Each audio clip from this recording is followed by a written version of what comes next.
Monsters infiltrated the world, causing it to succumb to despair.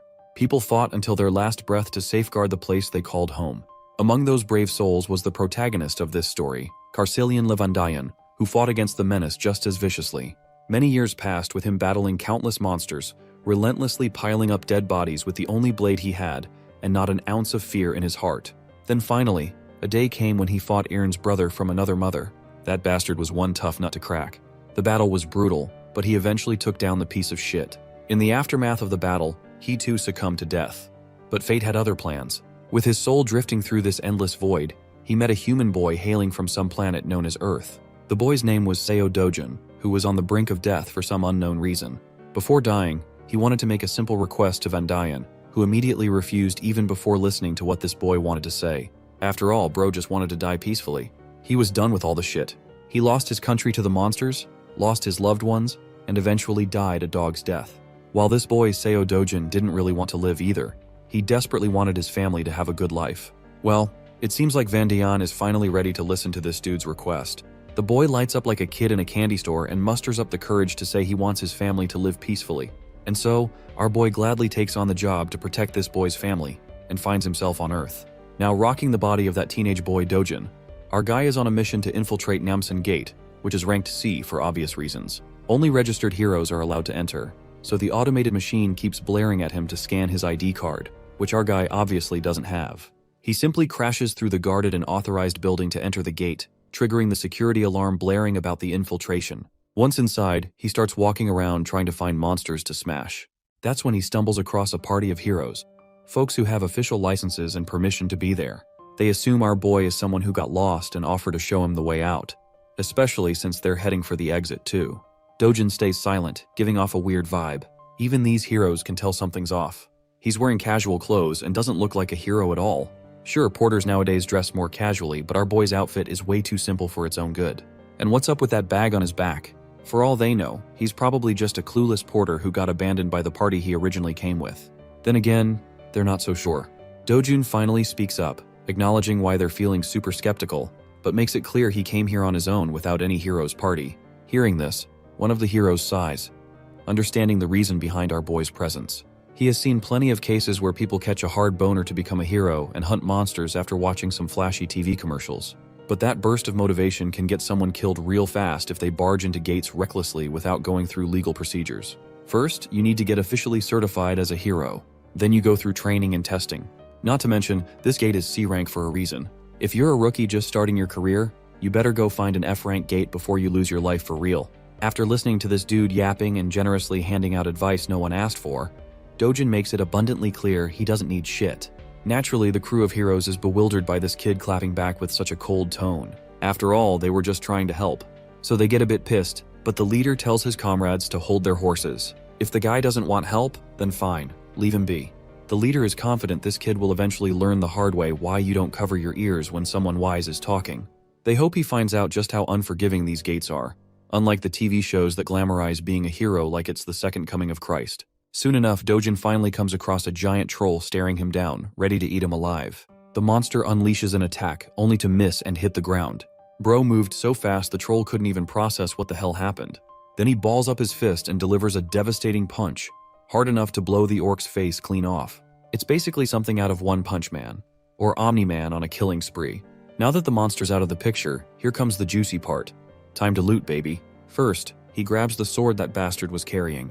Then he uses that same sword to dig further into the monster's body and extracts a shiny gemstone.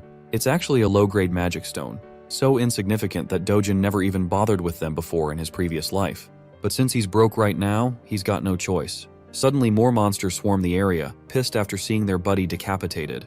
Dojin turns around and chucks the gemstone so fast it literally blows one of their heads clean off. The other two dumbasses charge in like they've got some death wish they want fulfilled. Well, Dojin's more than happy to grant it. While he's wreaking havoc, we cut back to the crew of heroes trudging through this monster-infested territory. Currently, their minds are still stuck on the encounter they had with that young man. The orange-haired woman is actually worried about Dojin's well-being, fearing he might end up dead. But the leader of the pack assures her that's highly unlikely.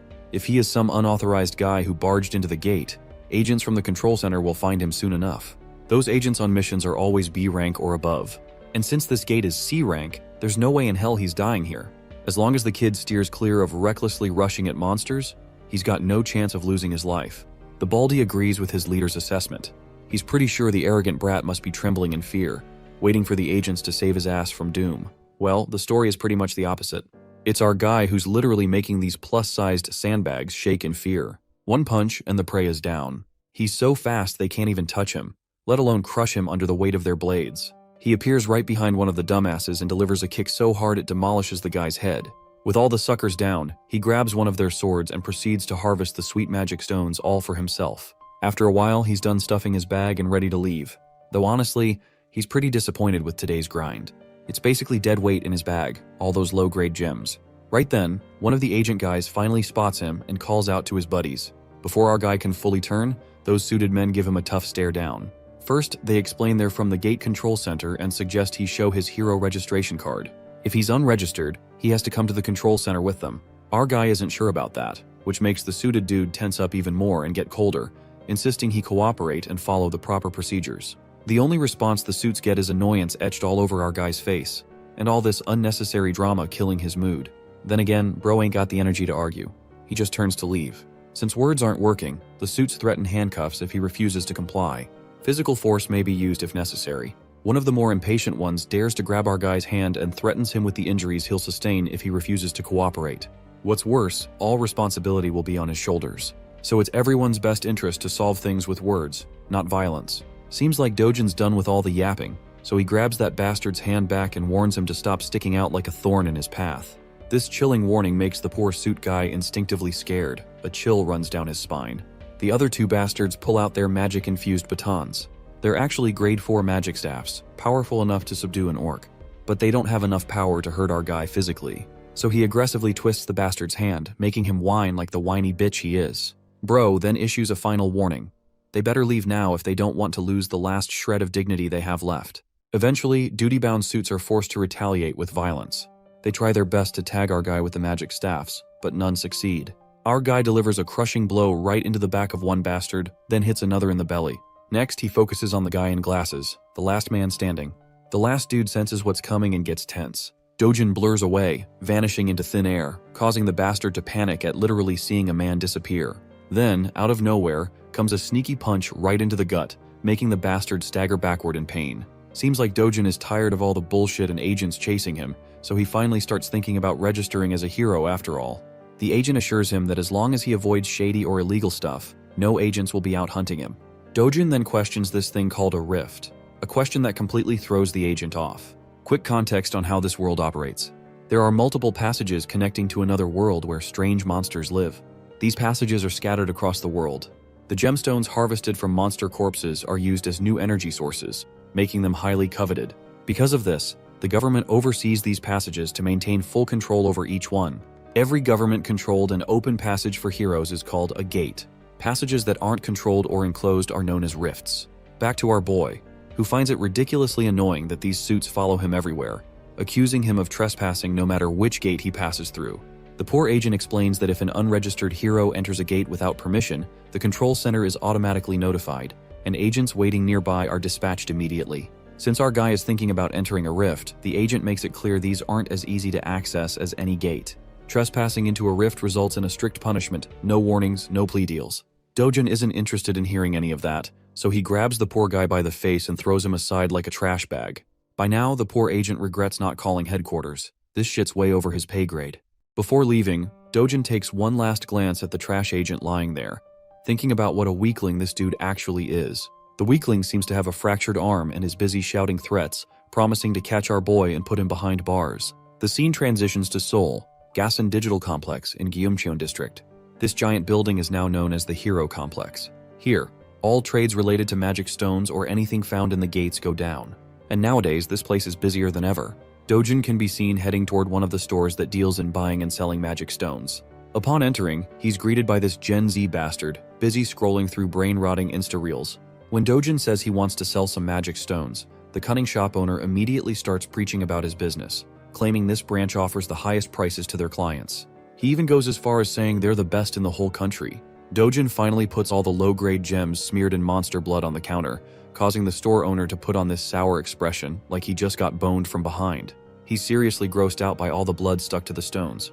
Regardless, he doesn't complain and moves forward with the transaction. Dojin is asked if he wants some coffee while the stones are being processed. A little while later, he is sipping coffee while the shop owner carefully cleans the blood off the stones. Afterwards, the owner calculates the total amount due. There are 12 low-grade magic stones, 16 medium-grade ones, plus 5 upper and lower-grade stones as well. After deducting a 40% commission, Dojin is set to receive around 5.5 million won. Well, our boy isn't too comfortable handing over 40% as commission. It just feels unfair because he did all the hunting and wasted his time. So how the hell does this bastard think he's entitled to nearly half the money? The shop owner proudly claims he's being generous, charging only 40%, especially since every competitor in this business charges 45% or more. He's so confident that he even offers Dojin to take his stones back if he doesn't like the price. After all, no one else will offer more, or at least that's what this bastard claims. Our guy ain't falling for that trap and starts stuffing his precious stones back into his bag. Seeing his tricks aren't working, the bastard grabs Dojin's hand before he leaves and demands compensation for the appraisal and the coffee he drank. It's 30,000 won for the appraisal plus an extra 10,000 for the coffee. Not to mention, all the blood he had to wipe off ruined his expensive towel. With everything added up, Dojin supposedly owes the guy around 350,000 won. Dojun isn't giving in to these unreasonable demands, no matter how hard this crazy bastard pushes. Seeing nothing's working, the bastard stoops to street-level tactics and threatens Dojin with the C-class heroes he has as his guards. Right then, those big guys barge in through the back door, asking why they were called. If anyone's causing trouble, they're ready to deal with them. Dojin in response shoots a sharp glare at the bastard, who stares right back with the same intensity. A while passes, and the scene cuts to the terrified, sweaty face of the shop owner, who had been acting cocky like he was the main character. But he got a reality check when Dojin took down his 3 pigs, without breaking a sweat, making it clear who the real MC is. My guy then walks up to the counter and smoothly negotiates the commission down to 1%, no questions asked. We all know there's no arguing when someone like Dojin is staring straight into your soul like that. So the deal goes through, and Dojin walks out with a fat stack of cash for the haul he collected with his sweat, or rather, his fists. His grandma and sister are both in total awe at the huge amount of money. Grandma even suspects Dojin is pulling a fast one with fake bills. But the guy quickly clears that up, saying the money came from lending cash to a friend who started a business that ended up doing really well. Grandma isn't sure if her grandson even has a friend like that. He tries to convince Grandma with another lie that it was a childhood friend. Eventually, Grandma stops asking questions, at least the big ones. Meanwhile, Dojin's sister is super proud of her big brother for making their family rich. The doting brother pats her and gives her hope about the luxury life they'll be living from now on. The little girl just jumps around happy to be rich. Watching her so happy, Dojin realizes he's actually making progress fulfilling a promise he once made. He remembers the words of the owner of the body he's possessing, whose one dying wish was for his grandma and his half-sister Yoon to live safe and happy lives. That poor guy disappeared right before Dojin could say anything, and when he woke up, he had become Seo Dojin. Now his only mission is to make sure this little family lives safely and comfortably. For that, he wants to buy the safest house in Korea, which currently costs 110 billion won. For him, making money won't be an issue as long as he gets his original strength back. This world shares a lot of similarities with the one he came from, the one that was destroyed. The only big difference is that rifts, gates, monsters here are all marginally weaker than the world he once saw fall. To him, who held the title of Sword God in his previous life, this place is nothing but a sandbox. So far, he's only been fighting at 1/10 of his original power. Suddenly, there's a knock on the door, and the visitor says he wants to see Seo Dojin. Bro stands up and decides to answer. As he opens the door, he finds 2 thugs standing outside. These guys are here to claim a debt Dojin owes, an insane 48 million won. Seeing this, Dojin's sure these are loan sharks. The real Seo Dojin borrowed money from before he left this world for good. Though it was supposed to be just 5 million won originally for his grandma's hospital bills, these guys are charging crazy interest to demand 10 times the original amount in no time. They know he's been making money through gates lately, so they want him to cough up the cash since it's all documented in the contract. But the only repayment these bastards get is a jaw-busting punch right in the big guy's face. That single punch sends the poor thug flying, leaving his partner with his jaw hanging in disbelief. Our guy then gives the scrawny bastard a deadly stare to remind him that over 9 million won has already been repaid. So if you do the math, these bastards should be paying him interest. With another punch that makes the bastard cry like a bitch, Dojin tells him to tell his boss that Dojin's coming to pay a visit. The scene then cuts to the shopping mall, bustling with life. There, we see sweet little Eunyoung lighting up a kid in a teddy bear store. Dojin brought her here for a shopping spree. Today she's free to get anything she wants. You know, our boy wasn't always that soft-hearted Pookie in his previous life. It's the original Dojun's memories that revitalized his dry emotions. It makes his heart warm up to see how kindly Dojun treats Eunyoung, even though she's only his half-sister. So he wants to keep doing the same and make sure to give all the love he can muster for this little girl. The little girl finally chooses a stuffed toy she really wants. It's a small but cute bunny. She picks it modestly, making sure she's not being extravagant. But Dojun picks a way bigger stuffed toy for her. He doesn't want her to hold back at all. It's her day, and she can pick whatever her heart desires without thinking twice about money. They both treat themselves to some good food too. As they enjoy their meals, an unfamiliar voice calls out our boy's name. It's a middle-aged woman followed by a bunch of bodyguards. This chubby MILF seems like yet another trash talker who loves to hate on our boy. First, she points out his lousy sense of dressing. Then she questions the girl sitting next to him.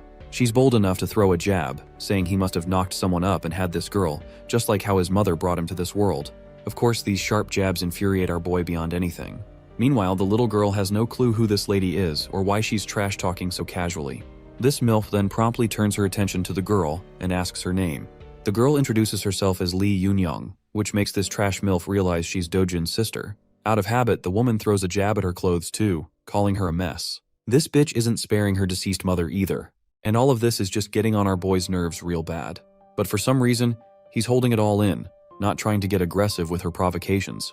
Even this MILF is pretty astonished at how Dojun is keeping his composure, not falling for her traps. So this bitch decides to go one step further. This fat piece of work is bold enough to ask a child the meaning of harlot. Well, that's the last straw. Dojun snaps and calls her an ugly woman who belongs to a tribe of orcs. Of course, the woman is left wide-eyed and mind blank after getting caught off guard. Let's have a little context to understand why Dojun has been tolerating this woman only so much. You see, Dojun was born an illegitimate child and lived in poverty. At the tender age of 7, his mother died, and he barely made it to his father's house. With his father marrying a new woman, he was shunned by everyone. It only got worse after his father's legitimate wife gave birth to a son, and Dojun was ignored completely. Things got so bad that he got kicked out of the very house he lived in. So he lived with his half-sibling at his grandmother's house. As our boy reflects back, he feels pity for the original Dojun who had to endure all this and still tried to keep a smile on his face like he had no pain in his life. But now he wants to change everything. Seems like this woman is his stepsister, which explains why he was trying to hold himself back. But he won't tolerate her no more. He recalls how he shared a roof with this orc of a woman, and she's just as disgusting as ever. Not only is her personality messed up and her appearance orc-like, she's also dumb as hell. He further crushes her spirit by dropping brutal bombs on how she's a wreck with an inferiority complex. That's the only reason she projects her insecurities onto others by calling them ugly. She's just a gold digger obsessed with others, and that's the real truth the world should know. As he continues to crush her under his sharp jabs, the entire shopping mall watches them like they're the center of attention. The orc lady is totally annoyed and about to lose it, but then Dojun's stepmother walks in. Seeing her mom, the orc lady approaches her like the whiny bitch she is, complaining how this kid just shut her down with words. But this mother is aggravated to see her daughter whining like that and shuts her up with a cold glare. Not gonna lie, bro's got one heck of a stepmom. At first, I even thought the orc lady was his stepmom. The hot mama turns her attention to our boy and greets him with utmost grace. She's inviting him to come back home and hang out for some fun. But Dojun knows all too well that this facade his stepmom is putting up is fake. After all, she's the one who caused the most misery and unrest in the 12 years he lived with them. The woman continues reminding Dojun of things he never wants to remember, triggering his PTSD and making him go full serious mode. With a tone colder than your mother's jokes, our guy tells this bitch to get the fuck lost. That's a major slap to her dignity, being shit-talked by someone younger than her. She just twirls around and leaves with the last bit of dignity she has left. For real though, she wasn't expecting him to clap back so sharply. She's left wondering if he's the same guy who would just lower his head even when she slapped him for no reason. Her bitch of a daughter follows along, with their bodyguards also following the both ladies. Honestly, these guards played the perfect role of mannequins in this ordeal. Let's shift our attention to our boy. Seems like these two girls totally ruined the time our duo was having. So our boy decides to be on his way too. The way he reacted to his stepfamily was intentional. He wanted to make one thing clear. The Seo Dojun who couldn't even speak up for himself is gone. It's high time his trash family realizes that. We then cut to a Mercedes zooming down the road. Inside the car, we see both the trash mother and daughter. The daughter is pissed at her mom for just walking out quietly instead of putting Dojun in his place. As she vents her frustration and curses our boy for the humiliation they suffered, the mother orders her manager to answer why Dojun is still alive. Well, Baldy has no clue how this dude is alive. It doesn't match the reports. The woman blares at the top of her lungs about the bullshit this man is spouting. How the heck could he be alive if they made sure the job was done and clear? The poor guy assures her he'll look into the matter again and make sure this time the job is executed properly. Meanwhile, the trash daughter has no clue what her shady mother has been plotting all along. She's rattled hearing talk about killing and dying. Eventually, the mom poses a question to her daughter, wondering if she has feelings for Dojin. This catches the fat pig off guard, making her blush and flustered. Actually, she's worried about Dojin dying because if grandpa or dad find out, they're gonna be in serious trouble. The mother grabs her daughter by the mouth hard enough and drills her to stay the hell away from her business. The mother is dead set on claiming Dojin's life, with no plan to spare him, especially not after how he dared to talk back to her. Getting rid of him is the best revenge she can think of. A decade ago, the world took a turn to chaos with the appearance of the Rift. This terrifying dimension gave birth to monsters, spawning from the portal, armed with the objective of slaughtering humans upon sight. Their terror didn't stop. It was ceaseless, and eventually demolished the world, scarring it with destroyed cities engulfed in flames. However, just like the appearance of the dark forces, there came the emergence of the light in the form of valiant warriors called the Heroes. With their emergence, the first discovery of mana stones was made from the dead bodies of the defeated monsters. Back to the present, Dojin's going somewhere, reflecting how mana stones quickly shifted the world's dependence from traditional energy sources. Because of their key role, countries decided to center their attention towards the emerging rifts, basically claiming priority over them so they could extract resources. With the current state of the world in motion, all of its industrialization is completely reliant on the concept of gates and the dependence of heroes. And because of that, the profession that can be classified as a hero reaps high rewards. A consistent high salary can only be achieved via becoming a proper hero. Dojin's arrived at his destination, and it's actually the Yongdongpo HCS Capital Establishment. I know that's a mouthful, but you guys will see why he's come here soon. He finds himself entering the building, and upon first glance, the boss and his clowns look like your average run-of-the-mill thugs who want to scare people with their ugly faces. But Dojin is pretty chill about the situation. The boss puts out his cigarette and points out our boy's audacity to not only beat the crap out of his goons, but also to show his face at the door. It really shows that Dojin really doesn't give a flying fudge about anyone. He cleverly tells the organization's owner that in reality, it's actually Dojin himself who found himself at a real loss. That statement is ridiculous from the point of the view of the boss, so he seeks clarification on what our guy means. Dojin clarifies that actually, he's come here to receive his well-deserved compensation. After all, he's endured mental, physical, and materialistic losses all this time because of the existence of these clowns. With his strong and serious words, the boss has noticed one significant change from the boy's personality. Something about the kid has changed.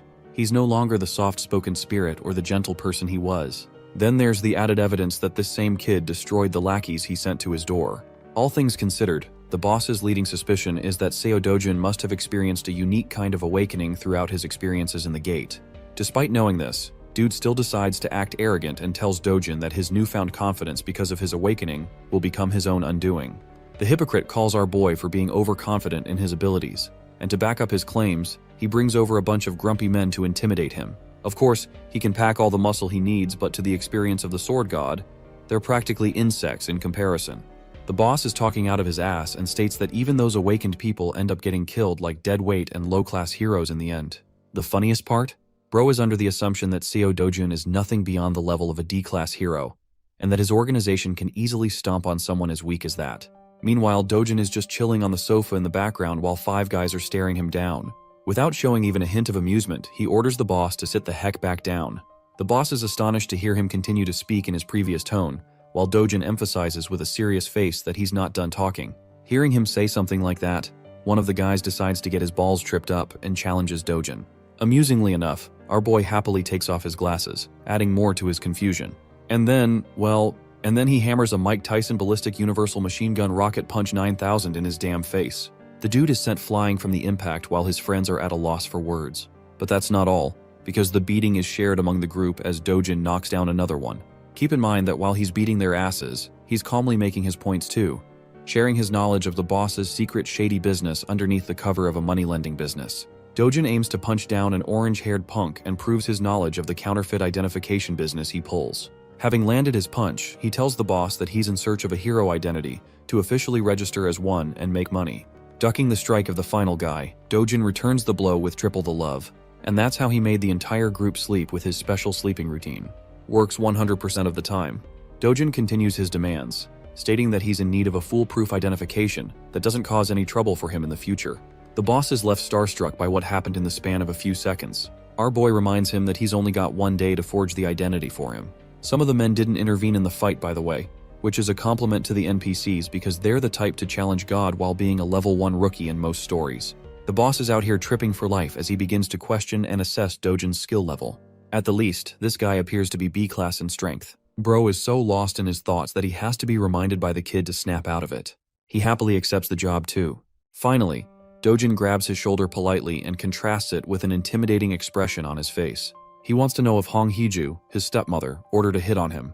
Of course, this is actually pretty much the case, evidenced by the conversation she had with her daughter and assistant earlier. The boss is at a loss for words until Dojin forces his grip so hard that the guy yelps in pain. Even his scrubs are looking helpless for their boss. I have to say they should really change their barbers too. Anyway, the boss breaks down and reveals her heinous strategy. This cruel scheming woman actually wanted to suck the life out of Dojin's bank account, forcing him to so much financial instability that he doesn't have any other way but to take his own life to escape from it. Now that is a definition of an evil fucking plan, especially towards your son, even if cast away. Those were her orders. Dojin hears this, and after enough of his begging and crying, he lets the man free, questioning if that's also one of the reasons they locked him inside the gate. The boss turns into an innocent little guy who had nothing to do with that incident, even going as far as to reveal that he wouldn't get paid for the execution if he died inside the gate. That's probably one plausible reason why he couldn't have done something like that, and it already has Dojin thinking. He utters the words Kang Chol-woo, which is actually the name of the guy who brought him to the gate in the first place. Effectively, Dojin wants to know every last piece of information of the guy until tomorrow. With his 2 demands stated, he leaves politely, completely changing the atmosphere of the room from which he first entered. After that conversation, Dojin is left with a deep contemplative state again. The real Seo Dojin only had one desire. He wanted to protect his little sister and his beloved grandmother no matter what. On top of everything that happened, it just adds another layer of misery and shows the kind of life the poor kid had to endure while being helpless. But not to worry, because the sword god is ready to do what he must in order to set the record straight. The following day, guess what? Our boy's officially registered. And he's also got a B rank rating, which is convenient, unlike all the other stories where the main character just has to be at the lowest possible rank for style points. Tapping the card on the machine, he proves the card's legitimacy because it recognizes his identity into the system. However, it warns him that the rank is still lower than the dangerous quest he's about to take. This is actually pretty annoying to our boy, who thinks that maybe he should have peeved the bastard to assign him a higher rank so that he couldn't run into these problems. Despite the system's repetitive warnings not to enter the gate far above his level, Dojin doesn't give a damn and goes anyway. Let's talk about the specifics of the Night Island gate. It's actually just a B-rank gate, but the logic doesn't mean a B-rank hunter can survive it. Heroes are always recommended a class higher than the gate rank for mission safety. Anyway, the scale of the dungeon is considered rank D, which means it's spread out and will be difficult for solo hunting. The good thing, however, is that it's in the form of tunnels, which means to some capacity, solo hunting won't be that hard for him this time. Because of the gate's scale, it is highly recommended that an A-rank hero take on the task. But the words risk and danger don't exist in our boy's dictionary. If anything, the worst that could happen is that he'll have to face off against an entire fleet of monsters in a narrow tunnel with little to no room. Dojin smiles at his first opponent, which is a giant serpent with a chaotic purple aura. For most heroes, this would be a sign of terror, but for him this is a sign of good luck as he prepares his gauntlets to get the battle started. Oh, and by the way, the serpent has a bunch of its friends too, and their tongues remind me of the Alien movie. Anyway, they do their best to attack, but it's pointless because our boy is such a killing machine that he snatches and collects the mana stones like the monsters never even existed. The Black Killing Viper is a class of monster that is known for its hyperactive paralysis poison that can knock anyone down even with the slightest contact. With that in consideration, Dojin charges to propel himself at bullet speed and launches full swing. In a short span of time, he's about to slice and dice the creature all over its body, splashing blood until he severs the monster in half. With the creature defeated, Dojin notices his equipment. The gloves he purchased are ensuring the poison doesn't get in contact with him, and for the price of 300,000 won, they're holding their ground. Returning to the hunting session, Dojin turns his attention to 4 more of these ugly limbless lizards and begins blasting right through their heads with his powerful speed. More and more blood splashes out until the vipers are sent to the afterlife. Dojin stands there, busy searching for a bunch of magic stones by clawing from the monster's flesh. To his disappointment, there isn't any magic stone around. But this is according to the rules of the previous or the original world. And in that, these monsters only have a drop rate of 3% for mana stones. This means that he's got to hunt down at least hundreds of them for good loot. Walking his way along, he discovers Mr. Bonehead. You might be thinking it's the boss, But Dojin's got a different opinion, and as he asks the oversized serpent if he's the boss monster, because definitely the snake will answer like a good friend. Anyway, Dojin thinks it's a good thing this big guy appeared because he won't have to worry about getting lost anymore. Spiraling into an immediate strike, he plans to end the battle quickly to return home. But then, an unexpected thing happens. Despite having successfully landed a brute strike, his punch doesn't have any effect on the creature. Bro just gave him a tattoo on the head instead. While he's in the air and unable to dodge, the creature bashes him into the wall with its tail. Dojin sits there having crash landed. It probably gave him a reality check about the boss monster's strength, I think. The creature whips out its poisonous fangs and hisses at him like the average girlfriend when she's hungry.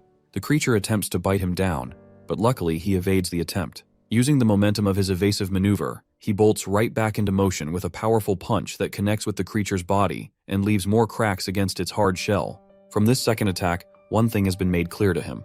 The boss monster has an unusually tough exterior, making it a greater challenge than the rest of the vipers he disposed of. The shell is so powerful at his current level that he can't penetrate with one strike alone. This reverses the situation on him, making him question if he should aim for a different battle strategy. At his original strength, the sword god would mop the ever-living floor with this beast. But then suddenly he notices something. It's the sword of the warrior who lost his life fighting the boss. And now you guys are about to know why he's called the sword god and not the fist god. Even though the weapon is extremely worn out after the fight, he grabs hold of it, believing that a sword is only as competent as its wielder. With that knowledge in mind and the blade armed in his hand, he walks towards the monstrous snake. The creature propels itself forth to strike him down again, bursting with incredible speeds. Dojin responds by going high up into the air, proudly declaring that the creature should be honored that he's going all out to kill the beast with a sword. Despite the sword's condition being crap, this guy literally unleashes so many flashing cuts in the span of a few strikes that it leaves the snake's body eviscerated. The serious fight turns into a funny conclusion with the snake dying in the background while our boy's sword is reduced to dust. It's a good thing he wiped the creature out while it was still holding on. With the boss monster dead, Dojin thinks of a smart idea that I don't really see many other protagonists implement. He takes off one of the fangs of the creature, believing it could be used as a nice material for a short sword with a bit of refinement. Considering this as a reward for his journey, he exits the gate. By the time he's exited the gate, it's already a starry night outside. He spent more time at the B-rank gate than he thought, and with the way things turned out at the end, it only pushed him to pursue and restore his strength back to full health. Also, he's a bit happy that his old friends don't get to see this weak version of him because that would be embarrassing. Back from the hunt, he goes to appraise and sell the magic stones. Before him, there's actually another hero who has come to present his great stash of magic stones. The cheap-ass receptionist treats him like shit and points out that the commission rate is the same as 40%.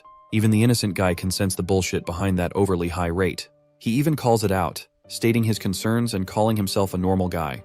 The receptionist, just like what he did with Dojin, clarifies that their rate is actually the lowest among all the appraisal trades.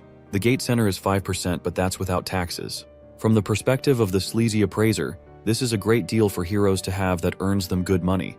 The cash is handed to the hero, who doesn't really complain much, except concerningly asking about the dude's messed up face. The funny thing is how this guy is still repeating the same script even after getting his face bashed in.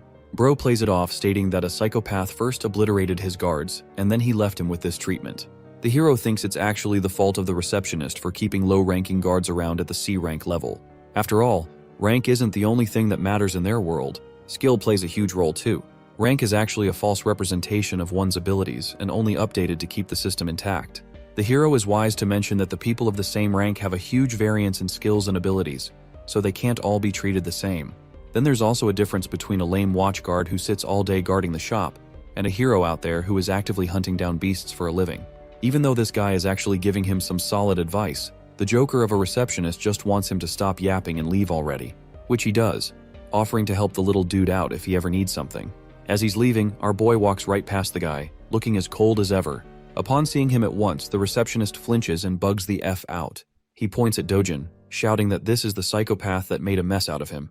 Turning back to face them both, the hero is actually pretty impressed. He notices our boy's lean physique for his height. Still, the fact that he made a mess of the guards here spirals the man to gear up for a fight, questioning if he's the troublemaker.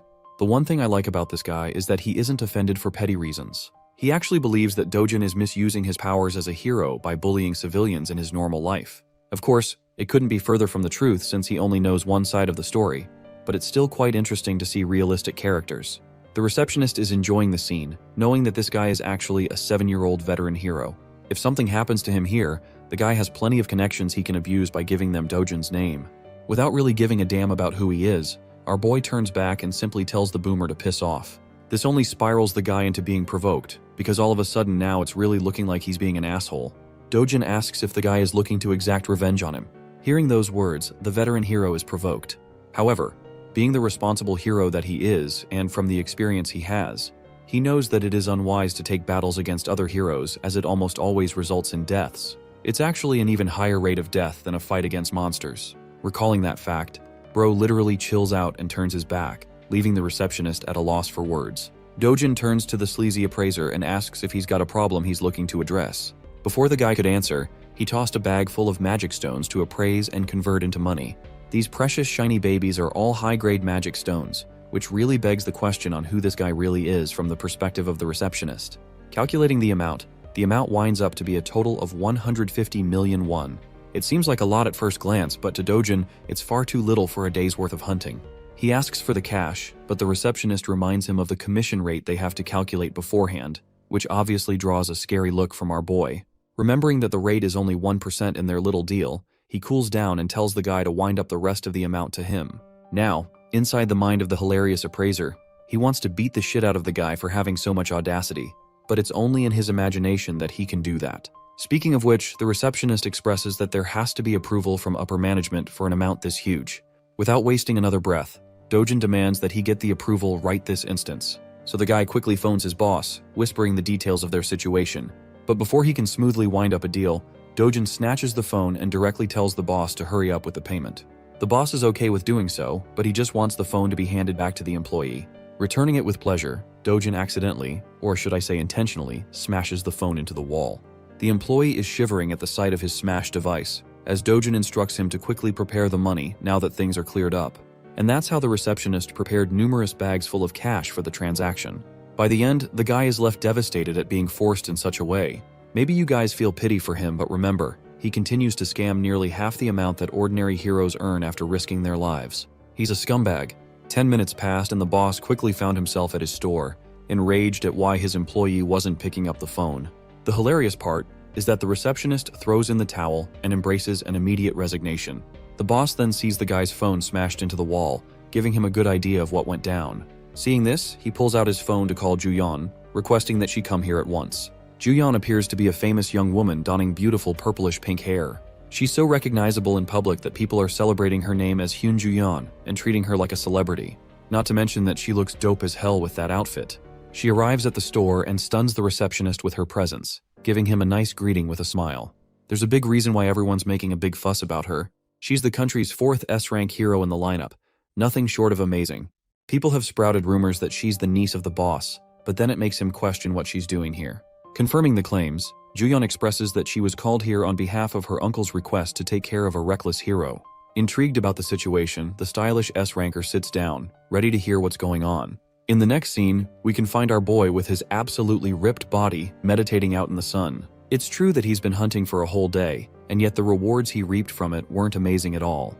With the way things are going, he's worried about the future. First and foremostly, he needs to get to a level where he can clear S-rank gates on his own. That means he has to train to restore his original strength. You heard that right, boys. It's training arc time. Dojin's biggest challenge in this current life is that unlike the previous world, the mana density of this one is thin. That means that even if he does his best to gather mana with his current rate, it will take 3 years at the minimum to come close to his original strength. Even more if things get rough. On the bright side, he could aim for better equipment for battle. But the issue is, even the most terrible equipment easily runs for hundreds of millions, so that would be wasting money. Suddenly, a chill runs down his spine as he senses the presence of someone dangerous. Fixating his sight on Yunyang, he grabs the little girl at full speed and demands that everyone go inside quickly. Back inside, he shuts the room down while his grandma eagerly questions what's going on. The entire structure shakes with a loud quake, making his grandmother flinch and question in terror if they're having an earthquake. Little Yunyang is in a state of panic, but the truth is something only our boy knows. This isn't just an earthquake, it's something else. Dojin senses the sharp and violent energy outside. A rift has just cleaved open into their world, and it just so happens to have manifested on top of their house. Rushing to take care of the problem, he tells his loved ones to stay inside as the situation outside is dangerous for them. At full speed, he cuts into the entrance of the rift, where the last thing he hears is the cries of his grandma and his sister calling out his name.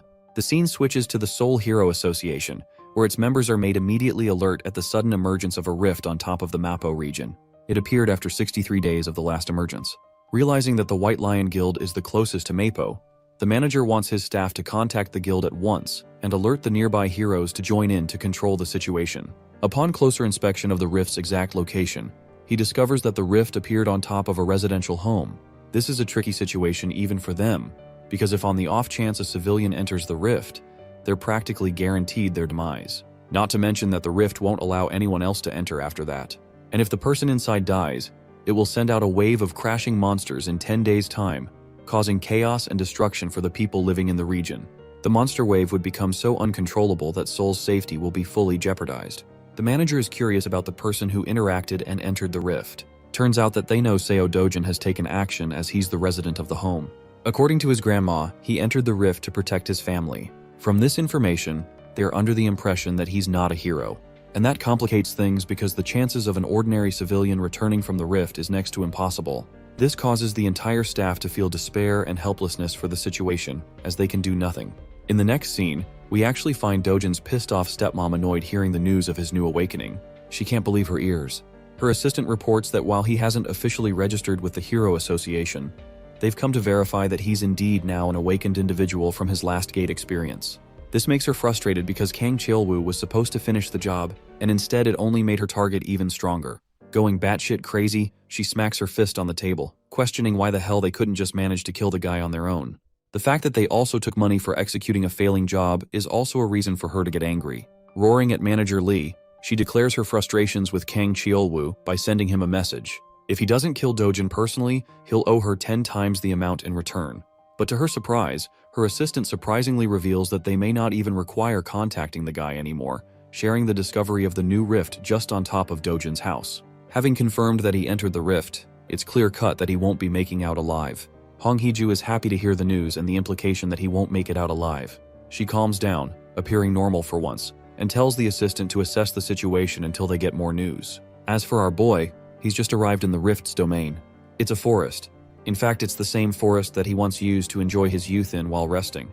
The forest of Patiswa is exactly the same in its reconstruction down to the very last details of how he remembers it. Even the rich mana inside carries the same weight.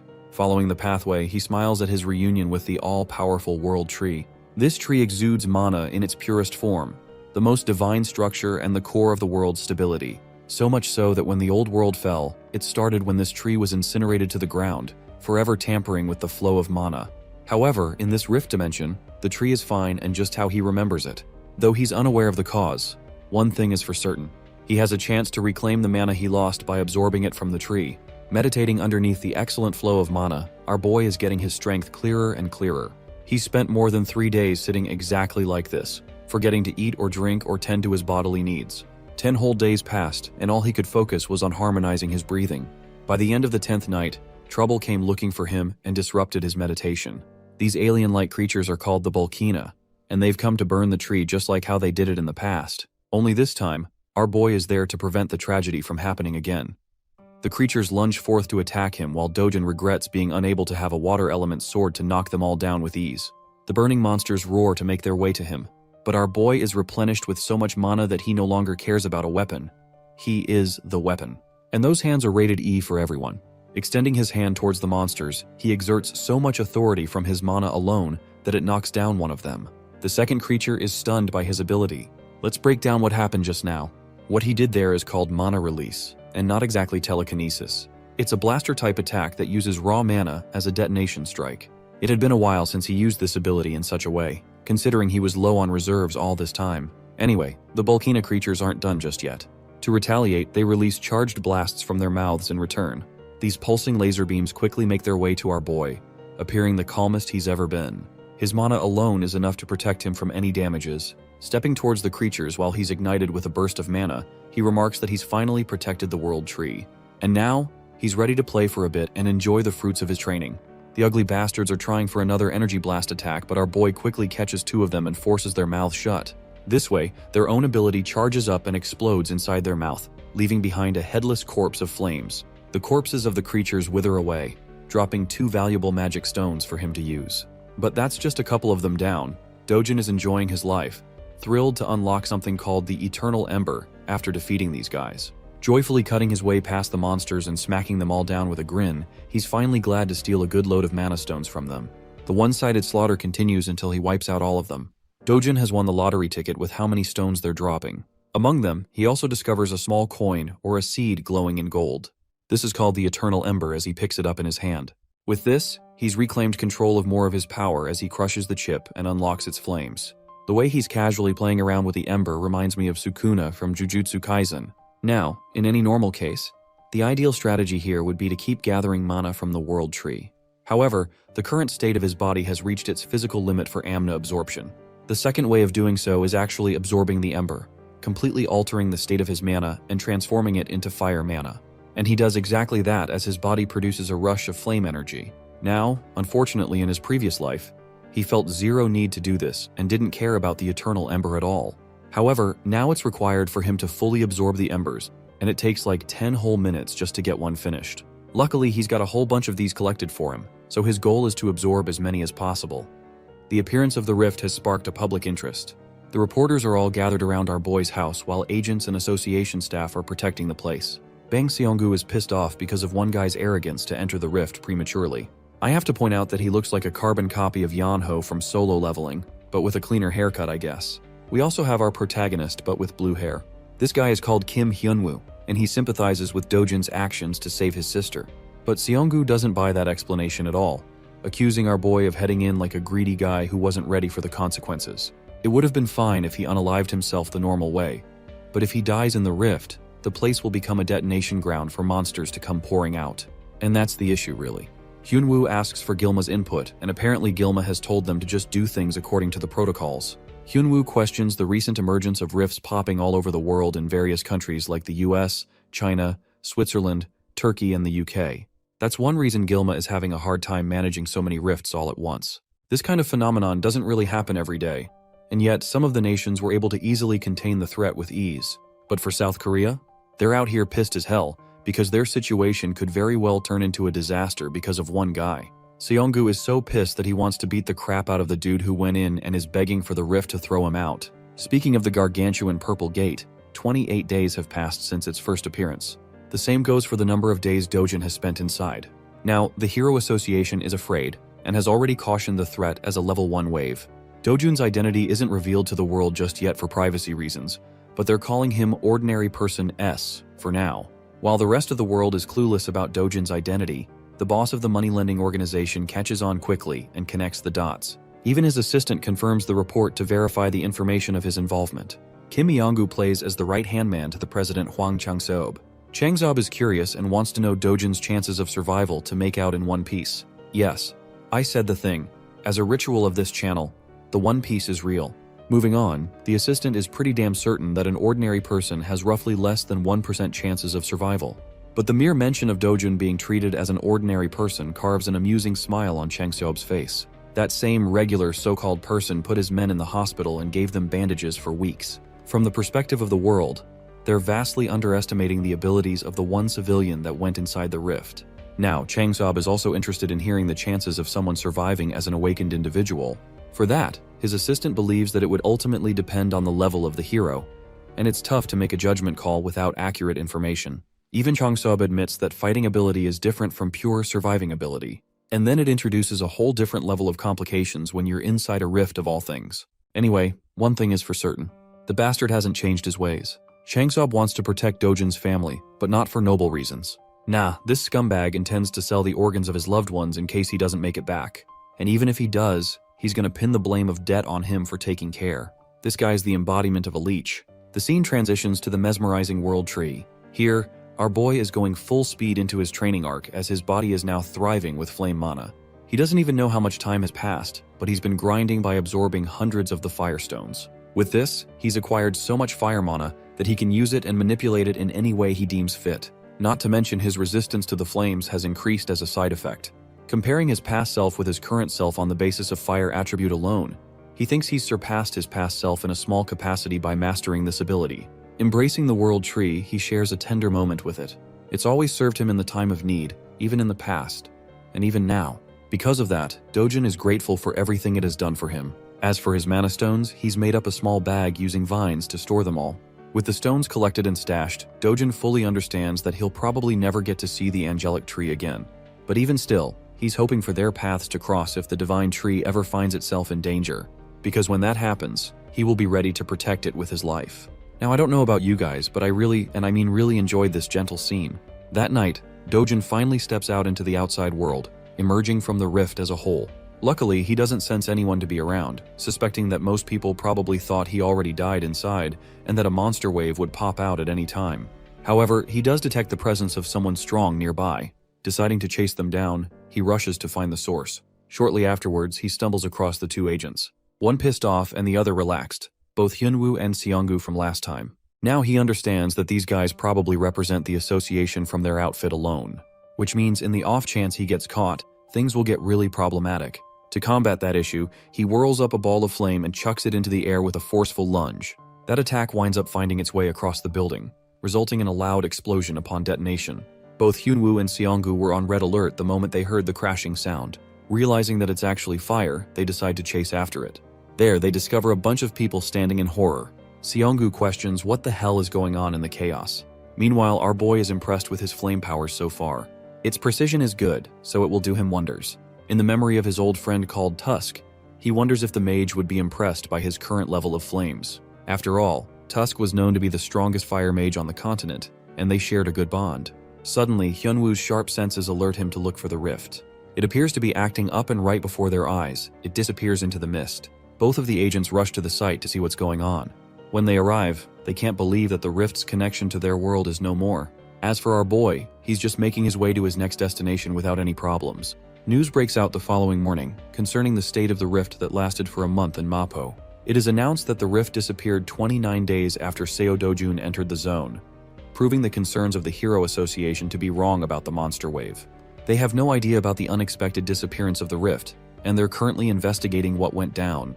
They also have trouble dealing with the cause of the fire that broke out at the time of the rift's disappearance in a junkyard.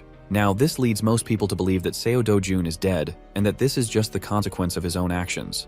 Unbeknownst to them, our boy is hidden in plain sight, observing the conflicting opinions of the people as some are sympathizing with the boy who lost his life. Unfortunately, the disappearance of the rift is heartbreaking news for our hero. He's devastated that he can't interact with the World Tree anymore. Even though he can't protect the World Tree, there is still one other thing he could protect in his life. Which brings us right to the HCS capital again. Inside, the idiots are busy celebrating the death of Dojin, believing that they can easily get rid of the old granny and his sister afterwards. Changzob is just the kind of guy to squeeze people to death after all. One bastard is talking about how they should let the little sister grow up so they can use her in other ways. While they're chatting without policing their own words, a familiar voice greets them and demands for their boss. The scene cuts off right there, and we get to see Changseob humming and going about his day, satisfied that Dojun is finally out of the way and dead for good. His assistant reviews their appointments for today.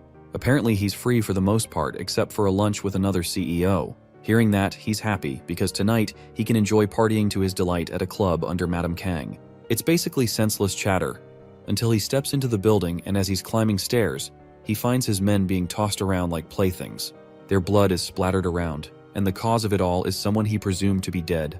Our boy throws him to the ground and tells the filthy Changseob to crawl back to him like a dog. That bone-chilling order from him has the president of the company quivering. Our boy acts like the real leader of the group and assumes his place in his chair. He then repeats his command to the ignorant Changseob, who is still processing the weight of the shameless order. Without wasting time, he crawls like a dog. Ruthless as ever, Dojin then orders him to bark as he deserves to be treated like an animal. His loud and clear utterance of the command has Changseob whining in humiliation. It takes a second for him to bark successfully, but our boy is not satisfied at all. Our boy personally makes sure to make an animal out of him by forcing him to bark repeatedly for everyone to hear.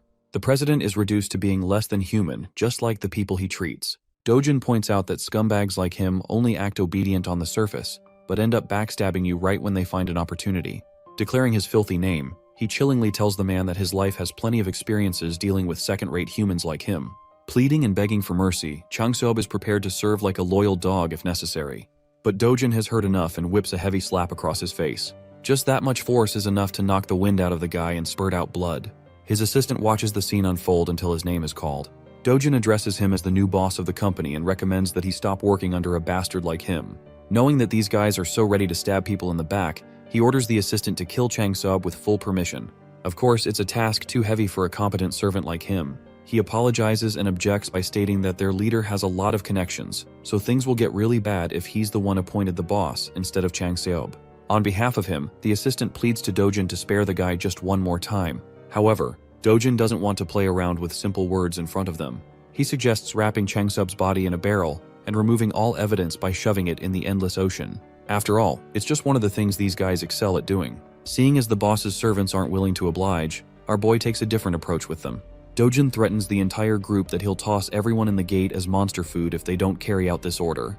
Yeah, the mere mention of that has Chang Seob reduced to a pathetic mess. He can't take it anymore and keeps on begging for his life, promising that he won't ever betray and will always serve under Dojin. Now, this puts the hero in a bit of a contemplation. Although he could kill off Chang Seob right here and get rid of all his issues, something about him has changed in this life. Admitting it himself, Dojin has grown softer compared to his merciless past self. So this time he agrees, offering the guy a hand. I just know Chang Seob is about to become religious as heck after this, praying to God that he doesn't get on Dojin's nerves again. He goes on to shake the hero's hand, promising to serve unconditionally from now on. But wait, something is strange. Why is his hand engulfed in steaming hot flames? Yes, though Dojin has gotten soft, he's still ruthless. Looking at the man dead in the eye, he reminds the scumbag that it's his final chance indeed. Dojin then proceeds to rip his hand off clean, reducing it to a charred paste. By the end of the meeting, he walks away, ignoring the agonizing cries of the president. He does leave them with a final warning. If even a single one of them tries to get in the way of his family again, Dojin will personally ensure their deaths. As for their new job, they are forever deemed responsible to protect his family for the rest of their lives. Now that's how you handle traitors. Officially speaking, the man known as Seo Dojun was just a blip in existence that vanished along with the rift. In reality, he's actually dining in the local McDonald's. The government, Hero Association, and all kinds of media outlets quickly moved past him like yesterday's news. They all treated the civilian who entered the rift as a dead man. Even if he came out and told the world that he was alive, no one would buy it. Furthermore, surfacing after a solo rift mission would only bring headaches and trouble his way. That subdued dog, Hwang Chang-seob, is currently helping him find a new and suitable house, so he can afford to move leisurely for the time being. Dojin finally got the chance to feed his sister some delicious fast food. He also informed her of their plan to move out to a better neighborhood, and she could not be any happier. She can now go to kindergarten like kids her age and enter elementary school the next year. When the topic of school came up, little Yoonyoung's mood took a turn for the worse. Dojin was alarmed. He is used to slaughtering abominable beasts, but coddling a kid is not in his arsenal. He was taken aback when her sister confessed how other kids tease her for being an orphan. Hearing his adorable sister's plight broke Big Bro Dojin's heart. If she does not want to associate with the mean kids, she doesn't have to. Those little bastards will get what's coming for them eventually. Finding out that she wouldn't have to attend kindergarten to be bullied anymore, Yoonyoung was hyped. Inwardly, Dojin is devising a plan to send his little sis to a prestigious private school where no one would dare look down on her. That night, Seo Dojin found out that Kim Eon-gu had stashed his grandma and sister in some random motel while he was stuck inside the rift. Glasses bastard almost broke his back trying to apologize. He reasoned that the motel is under the management of their company, so it is safer than any other place. Dojin does not have the energy to mess with lackeys tonight, so he just enters the room and sees his grandma once more. Little Yoonyoung pounced on him with a bear hug, and grandma held his hand with tears petering from her eyes. She's just glad to see her grandson come back alive. At first, the hardened warrior was stunned, but once he felt the warmth coming from his family, he accepted the love they had for him with a smile. Little Yoonyoung has taken a liking to McDonald's, so they've been dining in that absolutely real place a lot. Today, she asked questions about Big Bro's job, being a hero. When asked if she likes having a hero for a brother, Yoonyoung nonchalantly answered that she does not. While it is cool that heroes are strong and cool, they are also constantly in danger when fighting terrifying monsters. Sometimes they even die, and little Eunyoung just wants her brother to live with grandma and herself for a long, long time. Dojin had been so used to mindless bloodshed.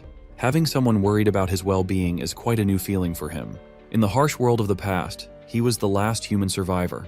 He fought monsters and creatures beyond your wildest dreams. In the process, he lost a lot of things. Now that he's given a second chance in a different world, something incredibly precious has appeared by his side. Feelings he had long forgotten are coming back to the surface. In this world, maybe he can live happily. Maybe he can just live a quiet life with joy and love. While he was feeling fuzzy and warm on the inside, Korea's Hero Association was in shambles. Na Tae-hwang, founder of the Korea Hero Association and director of the World Hero Federation, has been stressing over the recent rift incident, or the lack thereof. Their best people have investigated the site, but no new information has been found. Feeling clueless about the state of his territory is frustrating the founder. It's not far-fetched to believe that a spontaneously disappearing rift can potentially reappear at any time. His assistant tried to agree with his worries. She thought it would have been better if a wave had occurred. At least they would not have to worry about unknown variables. Director Taewang cuts her words off before he gets angrier. While he is worried about uncertainties, he thinks it is fortunate that no one was harmed. Taewang is one of the top 100 respected and strongest heroes in the world. It is widely speculated that he would easily be elected with the most votes in history if he ran for president. His words and influence could easily topple domestic conglomerates if he wanted to. Thankfully, his interests lie in neither the power of a nation's leader nor the wealth of a conglomerate. The only thing he cares about is the safety of his people. In other words, he's a real one. Even if it takes time, he wants a more thorough investigation covering the rift's perimeter.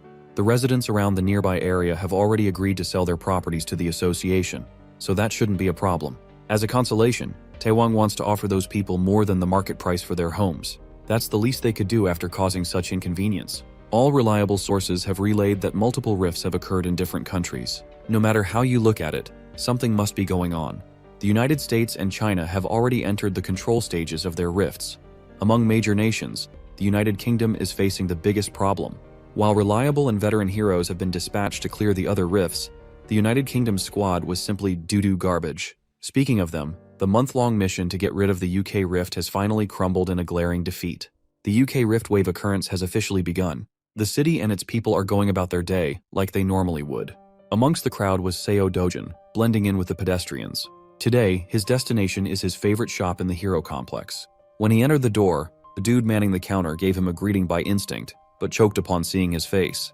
Every strand of hair in his body stood in terror upon seeing the black-haired young man. Today, his manager is in the store, so he won't have to deal with this sadistic customer alone.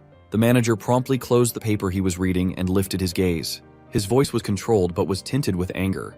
This is the guy who's been forcing his pushover cashier into buying low-grade crystals. Dojin lazily removed his backpack and tossed the whole thing on the ground. It's actually good that the manager is here, so the sale of his magic crystals would proceed faster. Mr. Manager expected another batch of low-grade crystals to spill on the floor. He's not interested in such small-time business. Dojun does not like being turned away when all he wants is fair trade. The manager or any other sane business owner cannot afford to accept just a 1% fee. It would be better if the young man just left. Dojun asserted that refusing to do business with him would be a massive mistake that Mr. Manager would regret. The manager continued shooing the young man away, not even bothering to look at the bag. This is the last warning he will give before things go down. In response, Dojin kicked the backpack down, spilling its contents on the tiles. Being experienced crystal traders, both the cashier and the manager immediately recognized the properties of those rocks. That crude bag was actually filled with Hero's magic crystals, a legendary treasure that money cannot buy. Dojin has a rough idea of how much these things are worth. He knows he's holding premium stuff.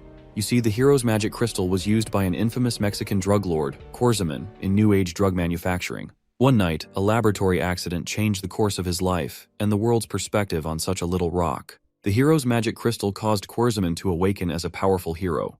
Since then, the crystal has become a priceless item for hero awakenings and mana enhancement. Such an incredibly rare energy source can be classified as an ultra-high-end product. As a power move, Dojin ordered the schmucks to pack their stuff back up, and he left. Mr. Manager quickly changed his dismissive and arrogant tone into a welcoming one. He even escorted the young man to their VIP seats and offered some drinks while his cashier polished the crystals. Dojin liked reversing the situation in its head. One second, he was being driven away. The next, he was sipping on some iced beverage. His opening demand was full price with a 0.5% commission. As soon as the manager expressed a sign of balking, he threatened to pull the deal. In prior trades, Dojin agreed to 1%. Now he's lowering that already abysmal rate even lower. Frankly, he's just doing that out of annoyance. In response, the manager lowered his head and tried to give the sincerest apology he could muster. Well, Dojin is tired of hearing empty apologies. They can either accept his rate or he'll take his business elsewhere. It's that simple. At the counter, the cashier is inwardly cursing Dojin for being such a rude prick. Seeing that his acting wouldn't convince the kid to give him a bigger cut, the manager locked in and gave a lengthy lecture about magic crystal markets and pricing. Dojin doesn't have time to listen to such long-winded yapping, though. He finished his drink and got up from his seat, making the manager panic. Feeling the deal of a lifetime slipping away from his fingers, the manager offered a 9% commission. It did not work, so he proposed 8%. This continued from 8 to 7, 6, and 5. In this range, his shop won't be making any profit at all. While the manager is in the pits of despair, Seo Dojun pounces and agrees to settle for 1% out of respect for their past dealings. Inwardly, the manager wanted to scream and curse the blatant extortionist. He just can't bear to let go of the product.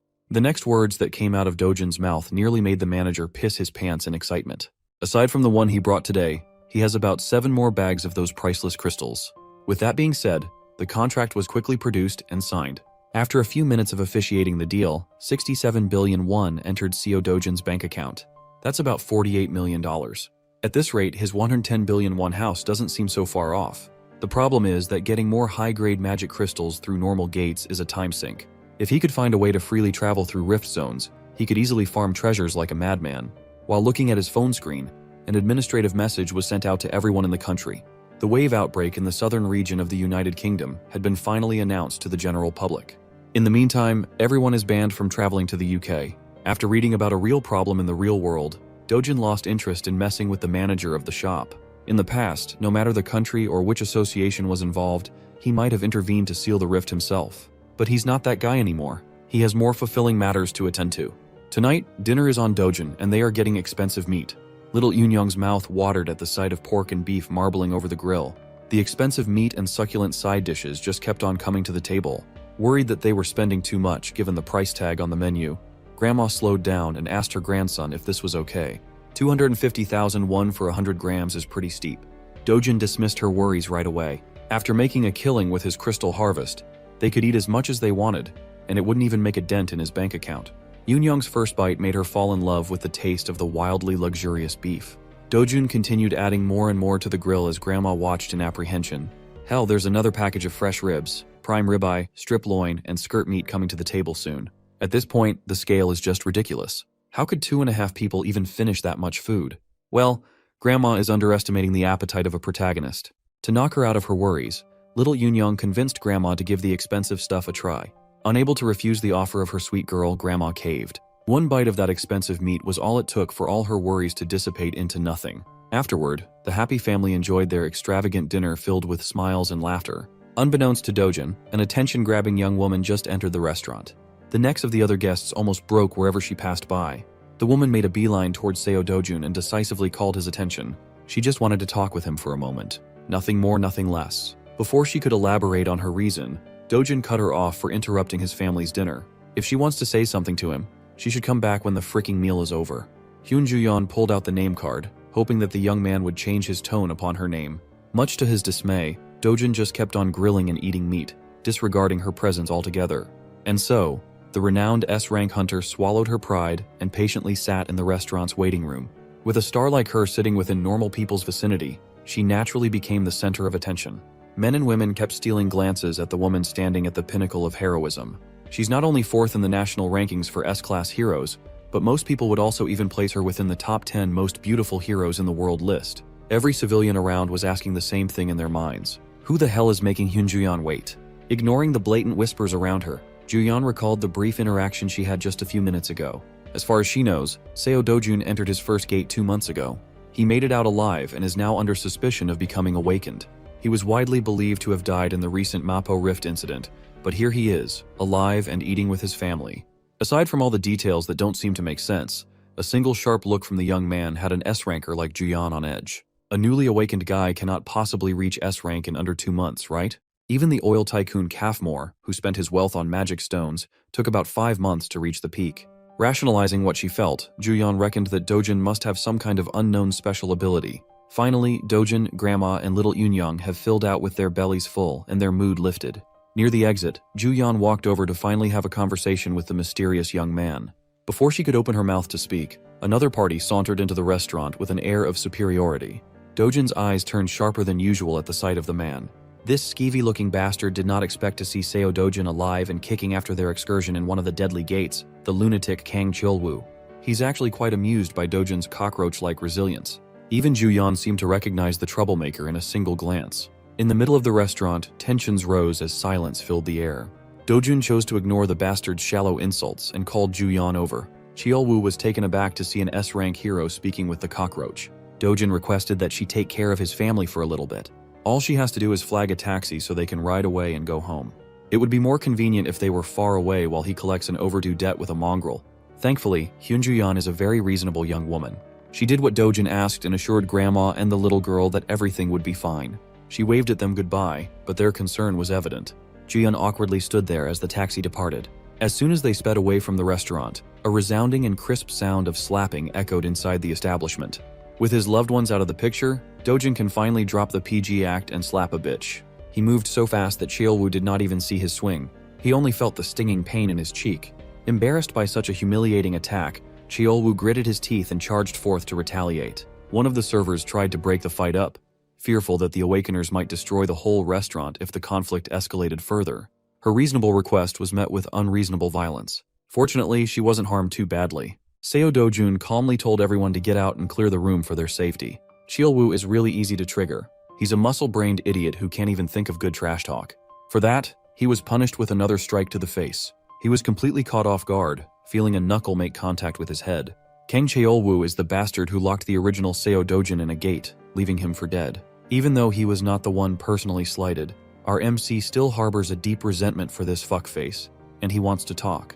Cheol-woo, the goblin-looking goon, snickered as he brought up how that evil stepmother of Dojin's made the whole thing happen. Seeing that extracting info from this idiot was a lot easier than he thought, Dojin pulled his phone out and pressed the record button on the video app. He just needs a clear and concise recording of the confession, and his life will be a lot simpler in the future. Once again, Cheol-woo was insulted by his nonchalance. He gathered power in his fist, called Dojin's mother a whore, and attacked with unmatched intensity. He intends to finish the job that he failed. He wants to kill Seo Do-jin once and for all. Unfortunately for the big goon, his primitive attacks are no match against the expert manipulation of Chi. Dojin met the violent punch with a soft touch and sent the enemy's fist flying as though it just hit an impenetrable bouncy barrier.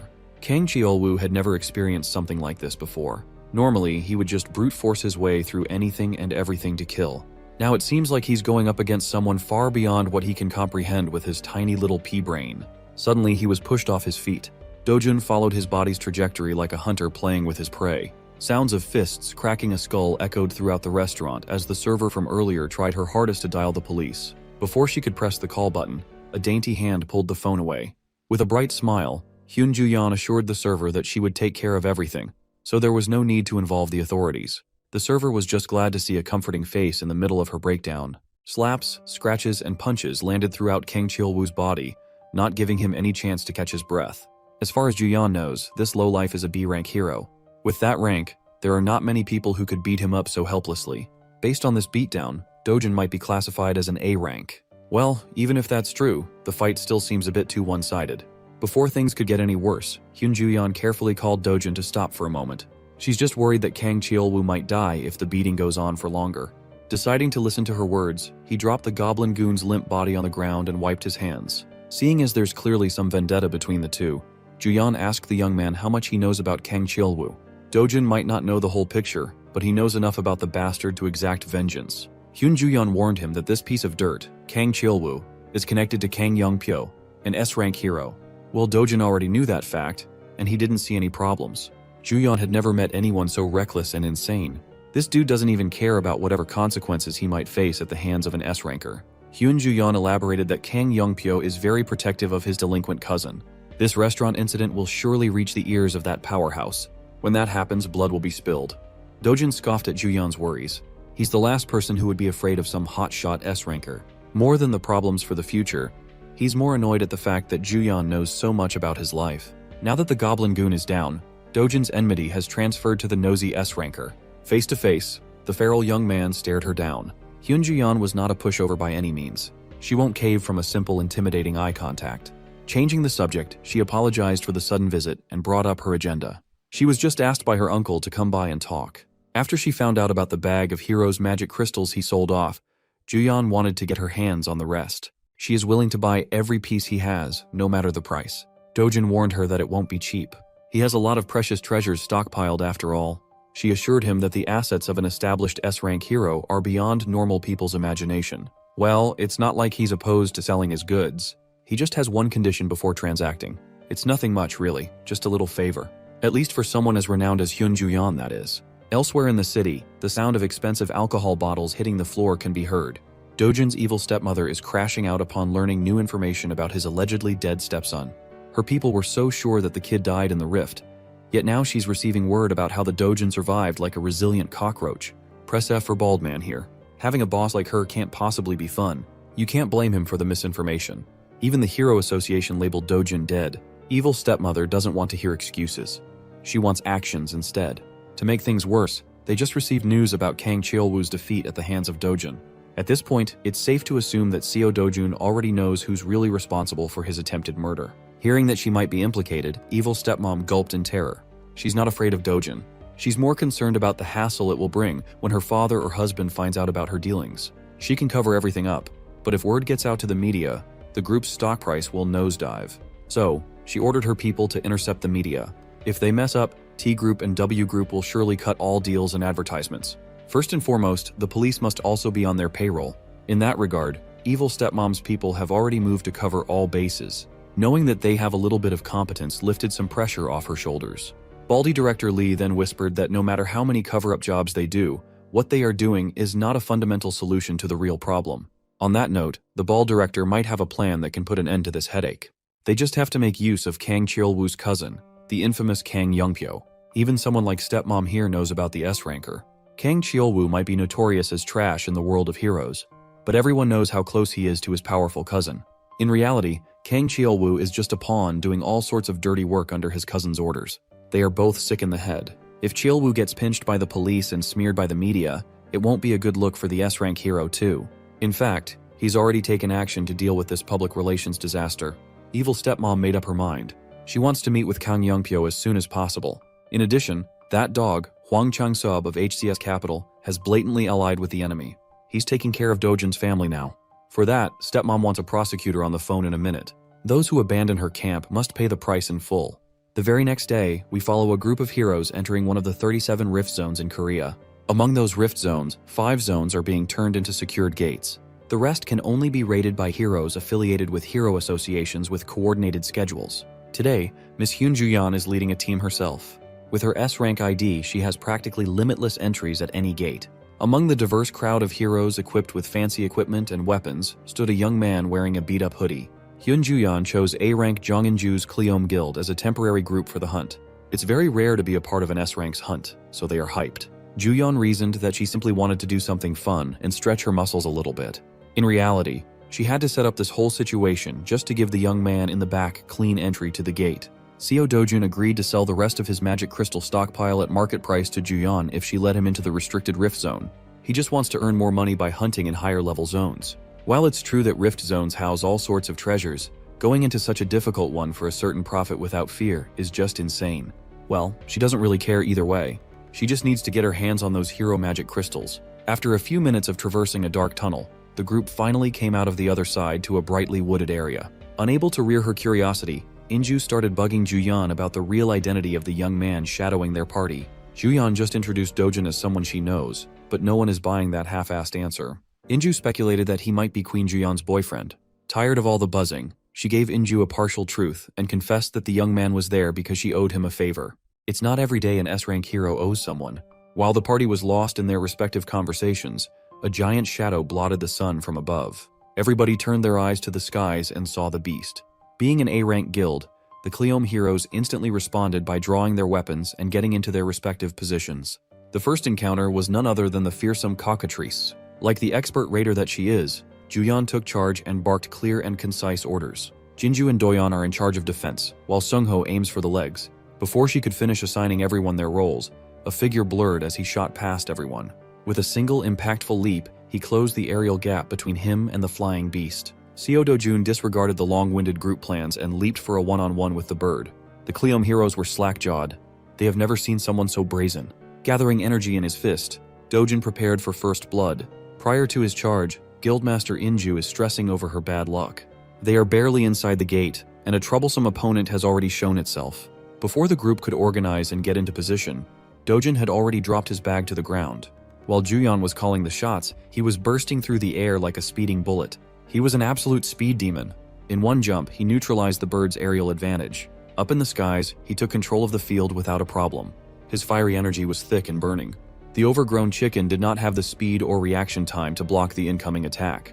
As a result, it was forced to eat a full-powered punch to the beak. The bird is on the ground, and the human is up in the clouds. It was quite a poetic reversal. Dojin landed in front of the group.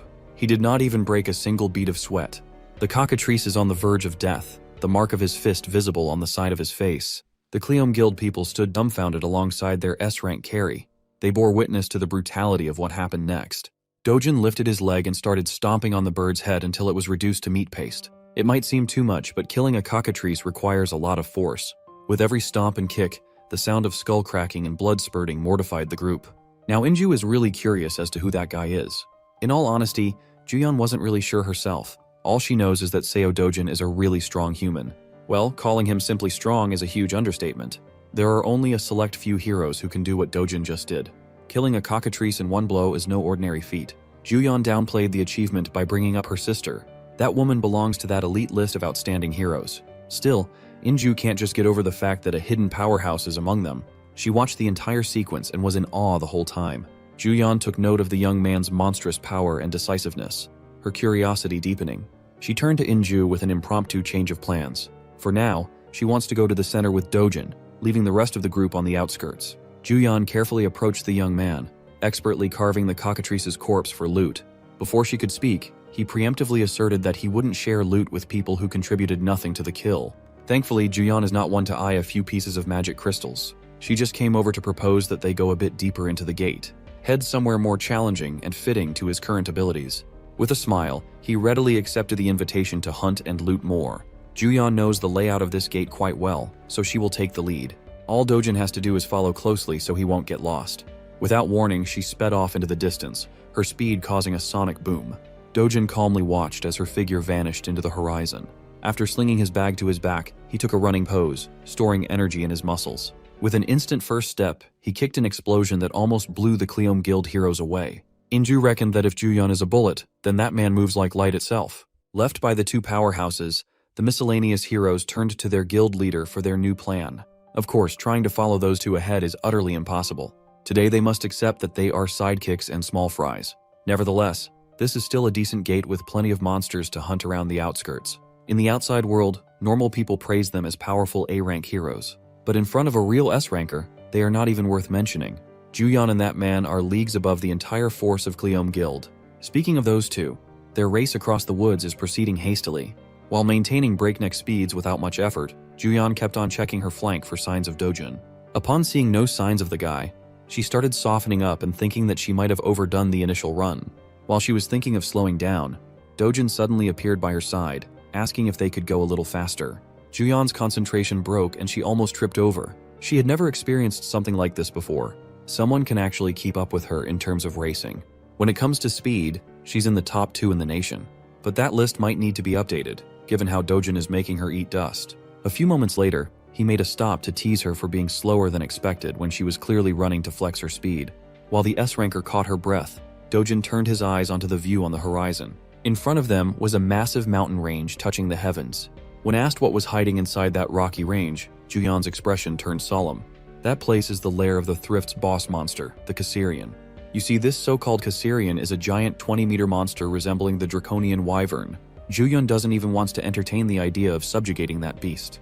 You typically need at least 3 combat-oriented S-rank heroes to even stand a chance against such a monster. One thing Dojin knows about Caesarian is that it has a chance to drop the imaginary grade magic crystal, a treasure just below the highest grade possible. Since such an enticing reward is waiting for him, he won't let it slip through his fingers. Obviously, Juyeon is opposed to such a reckless idea. Well, Seo Dojin is fighting that draconic bastard with or without her. Juyeon watched as he fearlessly sped up, aiming to scale the mountains to slay the beast. She felt as though she did not have a choice but to follow him into insanity. Something grim awaits the duo inside the boss monster's lair. Bursting with unfathomable confidence to take down a beast that easily gives 3 S-rank heroes trouble, it really shakes Juyeon to her core. Do you know what's even more shocking? When she arrives at the site, she finds the same creature, the Caesarian, dead at her feet. The fight's already over, and she has absolutely no idea what the hell went down. Our boy casually plucks his knife from the creature's corpse, leaving her at a loss for words. Juyeon reflects her shock. The creature he just downed isn't just any boss monster. On that note, she talks about a prominent hero known as Park Hale who fostered a reputation for hunting down monsters like the Caesarians. Though he's an S-rank himself, the first time he went to hunt down the Caesarian, he was cautious enough to take 30 A-rank heroes along with him. And yet, even with all those precautions, the A-rank heroes didn't make the cut and were all slaughtered in the attempt. Park Hae-il was the only known survivor of the group who clung to the edge of his life by the end of the boss fight. From that moment onwards, the guy decided to rematch with the same monster. Only this time he was armed with 1 more S-rank and 100 A-rank heroes behind him. It's practically a small army at that point. The fight was brutal. They focused on piercing the creature's wings and negating its flight. The Caesarian of the time was then overwhelmed by a barrage of attacks from the heroes. This actually reminds me of the whole 100 men versus 1 gorilla debate that has been going around lately. My money is on the men, by the way, and the same is the outcome for the fight with the Caesarian, who ended up getting defeated. Despite this, only a handful of heroes remained from that battle. The rest, butchered by the beast's wrath. The damages they incurred that day were so prominent that Hae-il's guild, the Sweet Life, has yet to recover from it 3 years after the event. And yet, this one average-looking Joe has defeated the same Caesarian monster without much trouble. The funny thing is, with her constant glaring, he reminds her that she ain't getting any of these precious gems for standing around fighting the air. The remark may have annoyed her, but Juyeon is more focused on the ridiculousness of the man before her eyes. If she wasn't there to witness the battle, she would never believe in such a conclusion. The same terrifying Caesarian was taken down and obliterated in a single strike at the hands of 1 man. As for Dojin, my boy has successfully harvested the awesome-looking magic stone from the creature's body. He stares at it and tells her that he no longer cares about having an escort to guide him. From this point onwards, he's fine on his own. He also denies taking the rest of the valuables obtained by the dragon's body, such as its claws and teeth. Showing little to no regard for them, he turns back to reject her plainly, leaving the S-ranker stunned for life. Instead, he'd rather focus his energy on collecting the monster crystals. He even goes as far as to allow her to keep all of those valuables to herself as a form of payment. Juyeon takes a look at the creature for a moment and reaches the conclusion that she also doesn't need anything from the beast. It's evening now, and the rest of his group is shocked that one guy managed to collect 3 bags full of magic stones. It's an unbelievable sight even for the competent A-rankers. For their guild to have obtained the same amount, it would have taken them a minimum of 20 hours. And from the quality of the ingredients, even more than 3 days. It begs the question about the man's identity, and they're all staring down at Juyeon, who brought him along in the first place and yet appears just as confused as them. Based off of Juyeon's own words, the A-rank guildmaster can't fathom how Dojin was able to beat the Caesarian without any proper equipment. With this accomplishment alone, he stands at the top of the hero ranks in Korea, unparalleled in his might. They really just said our boy is built differently. The A-ranker even thinks that he might be the strongest in the entire world at his level. It amazes her. Speaking of the guy, an exhausted Dojin returns with more bags on him. With just 1 day of hunting, he's already collected so much stuff. At this point, the group is starting to think that no one will believe them if they reported this to the outside world. Dojin's godlike power is the definition of insanity to accept. Speaking of which, they're explicitly told not to drop a word of what happened here today in the outside world, something they have to ultimately accept. The gorgeous S-ranker walks up to our boy and talks about a bunch of things. From a distance, it looks like they're a couple who is flirting with each other. But that's only in the eyes of their group mates. I guess they're trying to convince themselves that this is the start of a ship. They also think that he's the only guy in the world who looks like a proper fit for Juyeon, especially considering their monstrous strength.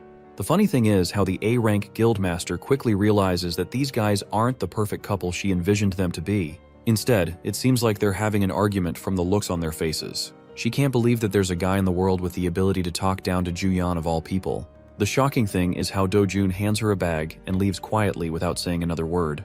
It astonishes the guildmaster even more. As for the state of the backpacks and the contents inside he collected, Juyeon states his own words. Turns out that Dojin fears the possibility that he'll become an overnight celebrity if the outside world learns that he killed the Caesarian.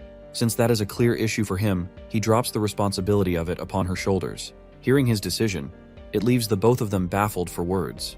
But the irony in all of this is that the law of manifestation ends up turning true, and Juyeon gives birth to a curiosity to explore more about this mysterious young man. Girl is in love. Over to a different location, we get to explore more about the famous S-ranker mentioned earlier as Hae-il. He's out here going beast mode on his punching bag. His assistant is in awe of his training because it seems like he's bursting out in rage. As mentioned before, he's the guild master of Sweet Life. The assistant helps him calm down, reminding him that a little bit of endurance will help him go a long way in these difficult times. Even the guild master agrees with that idea, believing that those who underestimate him will eventually suffer his wrath. And before long, there will come a time where everyone will be admiring his strength as the most powerful guildmaster. His assistant goes on to bring up Hae-il's streak of hunting down Caesarians, which sets him apart from others, even going as far as to say that his name will be etched in the history books as the hero who defeated the Caesarian with the smallest squad. The funny thing is, that title will never be overtaken from Dojin by anyone unless Stephen Hawking steps out of the grave and pulls a miracle. The guildmaster shares his enthusiasm with the assistant, going on and on about his own achievements. At the same time, their guild has been suffering major losses compared to what it was 3 years back. And yet, the only thing that gives him a smile is the knowledge that he's the only one capable of best defeating the Kassarian, a fact seconded by his one-eyed servant. On topic of discussing high-ranking heroes, the scene switches to Kang Youngpyo's office, who is currently reading a report on Dojun's eventful evening with Cheolwoo and how he annihilated Youngpyo's cousin. Even though Cheolwoo's intentions were to lock the guy inside the gate and trap him for good, a plot twist happened, resulting in an awakening. Also, the client that has tasked them to take down Dojin is actually the executive director Hong Hee-ju, who is basically at the top of the wealthiest people in Korea. It doesn't make sense for her to single out a person as her target in front of Youngpyo's eyes. That's until he learns that Dojin is actually her stepson. Though the boy was welcomed into their family at the age of 7, the moment Hee-ju's biological child stepped into the world, Dojin was kicked out of the family. This fact makes Youngpyo amused as he points out that not even being wealthy can save you from being kicked out. Discussing the payment for the hit, he learns that they're being given 3 billion won for the job, which is tiny in front of him. And then there's the fact that Cheolwoo finds himself at the edge of his own life from his battle against Dojin, suffering numerous burns and bruises. What's even worse is that he completely lost his sight and has become a cripple for life too. It only adds to the ruthlessness of Dojun's measures, to the point even a guy like Youngpyo has to acknowledge his actions. And yet, Youngpyo takes delight in the fact that he would have made sure to chop his limbs off on top of smashing his skull. At first glance, you guys probably were thinking that he's saner than his cousin, but now it's clear why he's even worse. While discussing the scene of their battle, it is brought up that Ju-yeon was also there and allegedly helped out Dojin in some way. This actually surprises him and he probes for more information about the situation. He doesn't get what's so special about Dojin. Unfortunately, not even his assistant knows anything specific about the meeting between the two as the case was quietly shut down. Pissed the fudge off, Youngpyo grabs his servant and roars at him to do whatever he can to uncover the status of their relationship, suspecting that they may have formed a deal of some kind. The assistant, completely devastated by his reaction, runs away to investigate right at once. Youngpyo is left with a temper tantrum smashing things around, reflecting that Hee-ju's men will come looking for him to fulfill the job that his cousin failed to do. At the same time, he's more than happy to take on the job from her. After all, she's a wealthy woman with Andrew Tate's level of money, so it won't be an issue for the greedy scumbag. And now for the scene with our boy, who is returning home after the raid. From today's experience, he's more than glad to have spent his time in a rift rather than a gate for proper hunting. It also complicates things because he might have to form a long relationship with Ju-yeon to ensure he stays on the low. Recalling their conversation, she straight up told him that people will become wary of her and ask around for the identity of the person who killed the Kassarian. Revealing them means inviting a lot of trouble. So for now, her plan was to store the valuables. And if he does want to become famous, she can happily reveal their existence to the world. In response, Bro chucked the bag to her to keep all the good stuff. It also means he's got to look for another method to go on and enter the rift zones, because relying on Ju-yeon creates trouble for her. Still, tonight's sleep will be a good one as he'll get to rest in a luxurious house that Chung Seob arranged for him. But as he steps foot inside the house, he is alarmed by the many shoes right outside. This means some unexpected guests have arrived. Entering the room, he sees a bunch of suited men and their boss having a conversation with his loved ones. The guy looks like a more depressed version of Nanami from Jujutsu Kaisen, and he's just staring Dojin down like an eagle. Yoon-young comes rushing to greet her brother with happiness, while Dojin is baffled by the situation overall. Prosecutor Park Cheol-yong makes his identity loud and clear, pointing out the connection between Dojun and Chang Seob. Because of his relationship with the guy, Dojin is placed in an immediate emergency arrest on behalf of partaking in the money-lending organization that is run by the corrupt CEO of HCS Capital. You are under investigation for participating in illegal loan operations run by HCS Capital CEO Wang Chong-seop. In the towering, imposing building, Dojin sat alone on a chair in the quiet room. His eyes shifted to the side as the sound of footsteps echoed from the hallway, accompanied by a voice, "Yes, yes, Director Lee, don't worry." Both Wang Chang-seop and Seo Dojin are behaving themselves. The door opened as Park Cheol-yong stepped inside, still speaking on the phone with a bright smile plastered on his face. "Haha, thank you for even worrying about my daughter's overseas studies." While he chatted casually, Dojin remained silent behind the glass of the interrogation room. "And please send my sincere thanks to Director Hong as well," Cheol-yong added politely, though his eye soon landed on the thin, motionless figure seated across the room. His voice deepened, the pleasant facade slipping away. "The reason I became a prosecutor." Leaning down, he grinned widely. was to wipe scum like you off the streets. A heavy stack of documents slammed onto the table with a sharp thud. Hyeon grabbed 2 sheets from the pile, flipping through them before holding them in front of Dojun's expressionless face. Let's see, just the charges listed here alone will put you behind bars for at least 10 years. His tone sharpened, the casual mask gone completely now. We've already got enough evidence through Hong Chang-seop to bury you. Hyeon's gaze turned icy, dark and heavy with fury. Look at this bastard. Do you seriously think I'm pinning false charges on you? Suddenly, Dojun's voice cut through the tension like a blade. Hong Hee-ju, it's her, isn't it? Hyeon froze for a moment, confused. Who? Hong Hee-ju? Who the hell is that? But Dojun fell silent again, lost in thought. Looks like Hwang Chang-seop's side has been completely crushed already. I kept quiet, trying not to escalate things, but if this keeps going, Hyeon clicked his tongue, visibly irritated as he paced toward Dojun, muttering, where the hell did a punk like you hear that name? Leaning down threateningly, his voice dropped to a sinister growl. You really think prosecutors of the Republic of Korea are just small fries? Your life's over, idiot. But at that moment, a glint of deadly golden light flickered across Dojun's eyes. It was subtle, but it sent chills straight down Hyeon's spine. He instinctively stumbled backward, cold sweat beading on his forehead, his voice trembling. This guy. Hyeon clenched his teeth, struggling to finish the sentence. In frustration, he lashed out, you son of a bitch. Suddenly, the door creaked open, cutting him off. Both men turned their heads toward the sound as another man stepped in, holding a file. Prosecutor Park. I'll have to ask you to step outside for a moment. Confused, Hyeon's voice rang out down the hallway. What? His eyes narrowed at the report in his hands. Is this thing broken or what?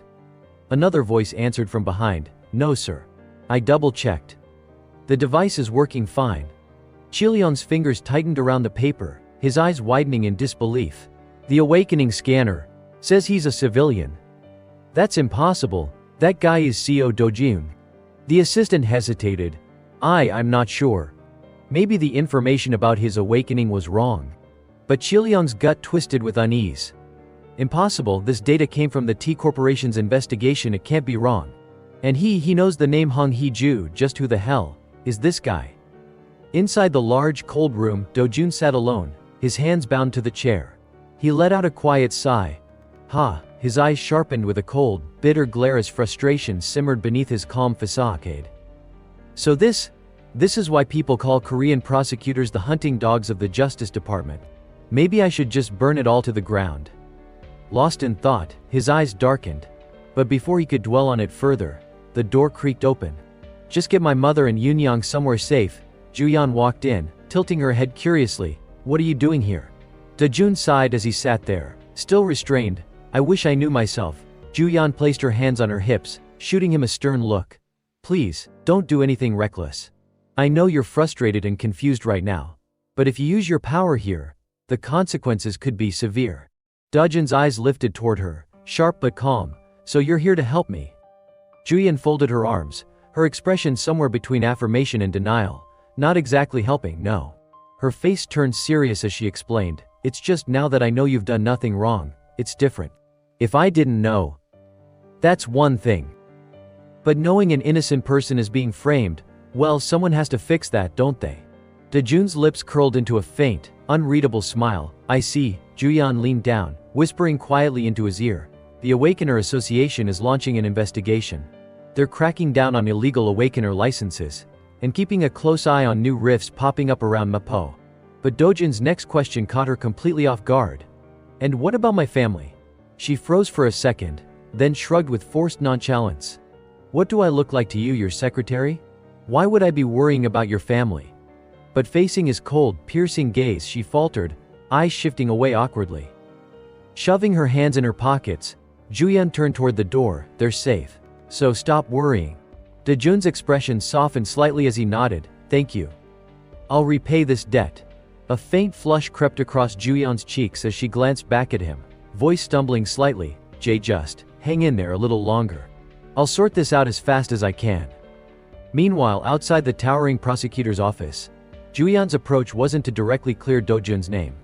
On the highway, a sleek car raced down the road at high speed. Instead, she exposed Prosecutor Park Cheong's bribery and illegal demands, leading to his dismissal. Through a fair, public investigation, Dojun was proven to have no connection to the incident in question. Now the two of them sat quietly in the car. Though Dojun couldn't completely avoid punishment for possessing an illegal awakener license, thanks to Juyeon's fierce defense, even that ended with a suspended sentence. Suddenly, the car's tablet lit up with an emergency broadcast. A never-before-seen monster has appeared in the United Kingdom and is attacking civilians. The mantis-like creature stands at 1.5 meters tall, possesses 4 eyes, and has extraordinary jumping abilities. Dojun continued gazing out the window, but his voice cut through the tense silence. "It's a Macassian." Juyeon's eyes widened in shock. "Wait, what? How do you know that?" "That name, only the association knows that." But Dojun's expression remained calm, detached, his gaze still fixed outside. Monster names aren't chosen at random. His mind drifted to the image of the glowing red magic stone inside a lab filled with equipment. A magic stone that contained condensed energy and unique, encrypted information. By analyzing it, one could uncover the monster's true name and the terrifying data hidden behind that name. Dojun's mind drifted to the contrast between two worlds, one intact, the other utterly destroyed. In the world they lived in now, everything functioned under the power of science. But in the ruined world, it was magic that reigned. Beside the crimson magic stone, the terrifying black creature lurked in his memory. In other words, as long as the same species of monsters continued appearing in both worlds, Dojun already knew most of their names. Sitting in the car with his arms crossed, he gazed out the window and calmly explained, "Macassian can be easily taken down using red blossom and extract." Juyeon furrowed her brow, startled. "Red blossom, ants." Dojun shifted his gaze toward her, continuing in the same flat tone, "It's harmless to humans. But for Macassians, it's a potent paralytic toxin. If we spray it on them, they won't be able to move like they do now." Hearing that, Juyeon fell silent, her mind clearly racing as she analyzed his words, her expression turning serious, calculating. Then, with sharp eyes, she asked firmly, "Seo Dojun, who are you?" But Dojun said nothing. The silence between them stretched, thick and heavy, broken only by the low hum of the car engine echoing through the still air. He turned his gaze back to the window, his face unreadable. Frustration flickered across Juyeon's face as she clenched her jaw. "Hey, are you even listening to me?" Suddenly Dojun's voice broke the silence. "What if?" His head slowly turned toward her, his eyes sharp as blades, voice low and dripping with quiet menace.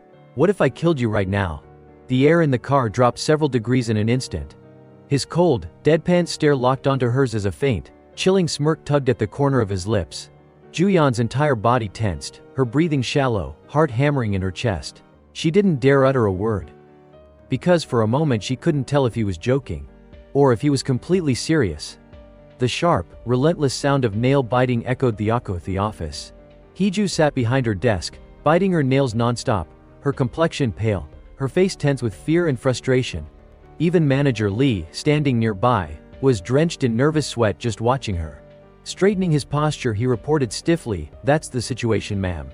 The nail biting stopped. Heejoo sat silently for a moment before muttering darkly, "Hyun Juyeon, why her?" Manager Lee, holding a report in his hand, spoke helplessly, "We're not sure yet, Mom. We don't know the connection. Or how she even knows Dojun." Heejoo's expression darkened further. With a sharp snap, she bit a nail clean off, her voice low and filled with rage. "Hyun Juyeon, what the hell is happening?" Suddenly she slammed her hand on the desk and shot to her feet, yelling furiously, "And what's this nonsense about Dojun not being an awakened? I heard he awakened already." Faced with her furious questioning, Manager Lee could only rub the back of his neck in embarrassment. "I don't know either, ma'am. By all reports he did awaken, but terrifying killing intent radiating from Heejoo made his voice tremble. Maybe it's some kind of skill that tricked the detection system." "That's just a theory though." Heejoo's face twisted in fury, her eyes blazing. She jabbed a finger forward, barking an order, "Get in touch with Kang Yang-pyo. 20 billion, no 30 billion. As long as he takes the job, I don't care." A cocky, arrogant voice echoed from across the luxurious room. 30 billion. That's not gonna cut it. Kang Yang-pyo lounged in his chair, head tilted back with a smug grin. "Double it." His assistant, clearly flustered, hesitated. "Double? Isn't that a bit much, sir?" But Yang-pyo simply raised a finger, Absolutely not. Kicking his polished shoes onto the sleek, expensive desk, Youngpyo oozed confidence. From Hong Heejo's perspective, there's no better option than me. If I take care of this properly, 60 billion is nothing to her. His eyes sharpened with quiet calculation. Besides, there's Hyun Juyan to deal with. If we're facing an S rank, it has to be at least that much. The assistant averted his gaze, mumbling carefully, Hyun Juyan, she's quite the formidable opponent herself. A sharp stomp echoed through the room, making the assistant jump in fright. Youngpyo leaned in close, his voice dark and dangerous. You think all S ranks are the same? I can take Hyun Juyan down in 20 minutes. The assistant stared at him, eyes wide, cold sweat pouring down his face as he stammered. Why yes, of course sir. Satisfied, Youngpyo's expression instantly softened into a friendly grin. Any updates from the association? Inside the lavish office, decorated with fine wine and designer furniture, the assistant bowed his head, voice cautious. The UK branch said they can't send any more reinforcements. The assistant's expression turned serious as he reported. The association publicly announced that hero selection for overseas deployment will be extremely strict. Hearing this, Youngpyo turned away, rubbing the back of his neck in frustration, cursing under his breath, damn it, they're making it impossible for me to back out without looking weak. Swearing to himself, he turned back to the assistant. Those bastards at the association get greedier by the day. What's the schedule? The assistant looked slightly unsure but replied. You'll be departing in 3 days, sir. Youngpyo looked up at the clear blue sky, listening as the assistant continued. It'll be a joint operation with Japanese heroes. That caught Youngpyo's interest. He let out an intrigued chuckle. Oh? Japan. Ha, perfect timing. I've been meaning to meet Takeshi. With his hands tucked casually into his pockets, he gazed out at the towering skyscrapers lining the city streets, mumbling with quiet ambition, Macasian, a new monster, its weakness still unknown. A satisfied smirk crept onto his lips as he admired the bustling cityscape. If I figure it out first, my value skyrockets. A soft, cold chuckle escaped his throat. Ha ha ha. At that moment, a fierce bolt of lightning struck down from the pitch-black sky, hitting the clock tower in England with a deafening roar. On the main road, terrified civilians scattered in every direction, fleeing from the monstrous creature barreling toward them. Suddenly, a group of armed individuals appeared, blocking the monster's path. Weapons in hand, their faces darkened with unease as they stared at the towering beast. The creature let out a thunderous roar, raising its massive claws and slamming them into the ground, splitting the earth wide open. The group skillfully dodged the attack, quickly fanning out to strike from multiple angles. Magic users below unleashed a barrage of spells, waves of glowing purple energy hurtling toward the beast. The monster howled in pain as the spells struck its body one after another. Its head was severed in a clean strike, sending it stumbling backward. Finally, its decapitated body collapsed to the ground with a sickening thud. The group stood in silence, breathing heavily, exhaustion etched across their faces as they stared at the mangled corpse.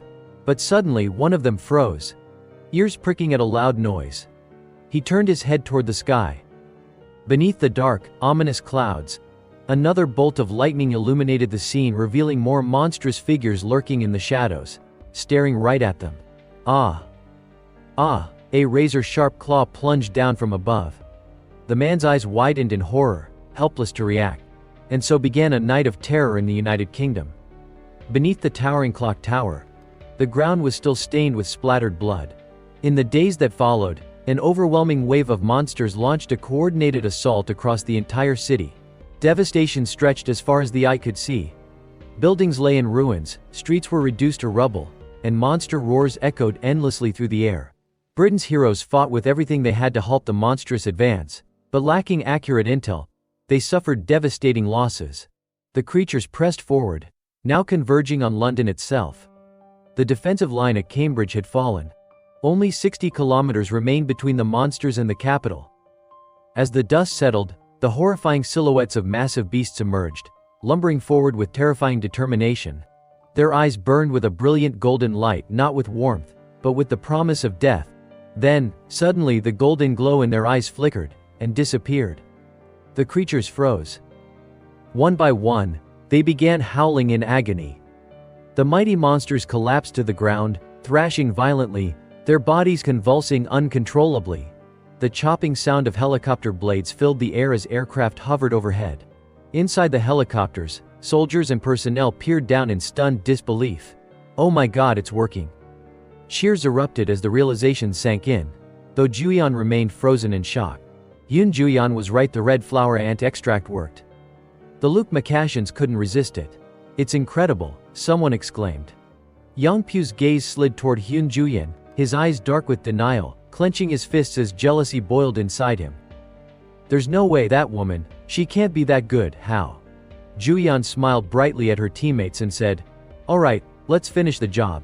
The group responded in unison with a resounding, "Yes ma'am." Without hesitation, Juyeon drew her sword and leapt down toward the battlefield below. The helicopter soared through the clear blue sky before slowly descending onto the landing pad. Outside the airport, a sea of reporters and journalists had already gathered, their eyes glued to the entrance. The moment Juyeon appeared, the crowd stirred with awe. "Wow, unbelievable," someone whispered. They exchanged glances, unable to hide their admiration. It really is Hyun Juyeon, her achievements at the UK headquarters speak for themselves. Another reporter smiled, nodding. She's the one who found the Makashans' weakness and saved the UK, a true hero. Excited voices chimed in. She prevented the whole country from falling into ruin. She deserves all the recognition. One reporter added with excitement. Rumor has it the British royal family is planning to knight her. But before he could finish, the reporter next to him suddenly perked up, eyes wide. There she is. The sound of heels clicking against the pavement echoed confidently. Juyeon stepped forward, pulling her suitcase behind her. Kang Yongpyo followed closely. The moment they exited the airport, they were greeted by a blinding wave of flashing cameras and an onslaught of questions. "Miss Hyun Juyeon, over here please. How did you discover the Makashans' weakness?" Despite the overwhelming attention, Yongpyo maintained his signature charming smile as reporters turned their focus on him. "Mr. Kang Yongpyo, could you share your thoughts? We heard you captured the most Makashans on this mission." In no time, images of the two of them appeared on massive new screens across the city. Today the team of 200, including hero Hyun Juyeon, has returned safely. As everyone knows, Korea's pride saved the United Kingdom. The broadcast continued, showing footage of the monster attack. The key to hunting the Makashan turned out to be the extract from the red flower ant. Amid the bustling city crowd, a lone, mysterious figure watched silently. His gaze drifted upward toward the giant news screen on the nearby skyscraper. Standing still, he listened intently to the broadcast. The screen shifted to Yongpyo's interview, his face filling the frame. Dojun's eyes sharpened, glowing with cold intensity. "Kang Yongpyo," he muttered under his breath. In an enormous, luxuriously decorated dining hall, several neatly wrapped gift boxes were placed on the table. A familiar voice rang out. "A gift for you." Dojun paused, his hand holding a glass of water halfway to his lips. "A gift?" he asked, slightly puzzled. Juyeon smiled and pointed to the gifts on the table one by one. "This is for Yinu Young and Grandma, and this one's for you, Seo Dojun." She looked at him shyly as she gently pushed the gift bag toward him. "You should open it at home," she added with a playful yet warning tone. "It's not really appropriate to open it here." But Dojun, seemingly ignoring her suggestion entirely, reached into the bag and pulled out a neatly folded shirt. He glanced at it and casually remarked, "Looks expensive." Juyeon didn't deny it. Raising her glass of water, she replied with a calm smile, "It is. Consider it a thank you. Thanks to you, I was recognized as a hero." Her voice gradually took on a more serious tone. "Compared to what you've done for me, this is nothing. If you need, I can buy you a car." Dojun calmly placed the gift bag back on the table and replied, "If I need anything, I'll let you know. Besides, I've already been repaid." Juyeon's playful demeanor disappeared. Her sharp, determined eyes locked onto him. "If I asked how you knew the Makashan's weakness, would you tell me?" Dojun didn't back down. His tone remained calm but firm. "Do I have any reason to answer that?" For a brief moment silence settled between them. Juyeon closed her eyes, as if composing herself, then opened them again. "Then, what's your plan for the future?" Her gaze sharpened further. Thoughts of Yongpyo and Heju crossed her mind. It can't be something as simple as world peace, but if he's targeting Hong Heju or Kang Yeonki, that'll be troublesome. I need to stop him. At that moment, Dojun finally opened his mouth. First, he casually scratched his chin, his eyes drifting elsewhere as if deep in thought. "Probably buy a house." His completely unexpected response left Juyeon frozen for a second. "You're renting right now?" she asked in disbelief. Under the purple twilight sky, the silhouettes of swaying palm trees lined the coast. Excited cheers and playful laughter echoed across the beach resort. The upbeat music of the pool party mixed with the flirtatious voices of the glamorous women, creating a lively atmosphere. Yongpyo lounged in the pool, arms wrapped around two beautiful women. Yet beneath his laid-back facade, his mind was racing with complicated thoughts. Yun Juyan, she's completely different now. His bloodshot eyes flickered open as his thoughts drifted back to their encounter with the Makashin in England. She figured out the monster's weakness, yet clearly, she's still hiding how she got that information. And then there's, he muttered under his breath. Fine. The Makashin is one thing. But what about Seo Dojun?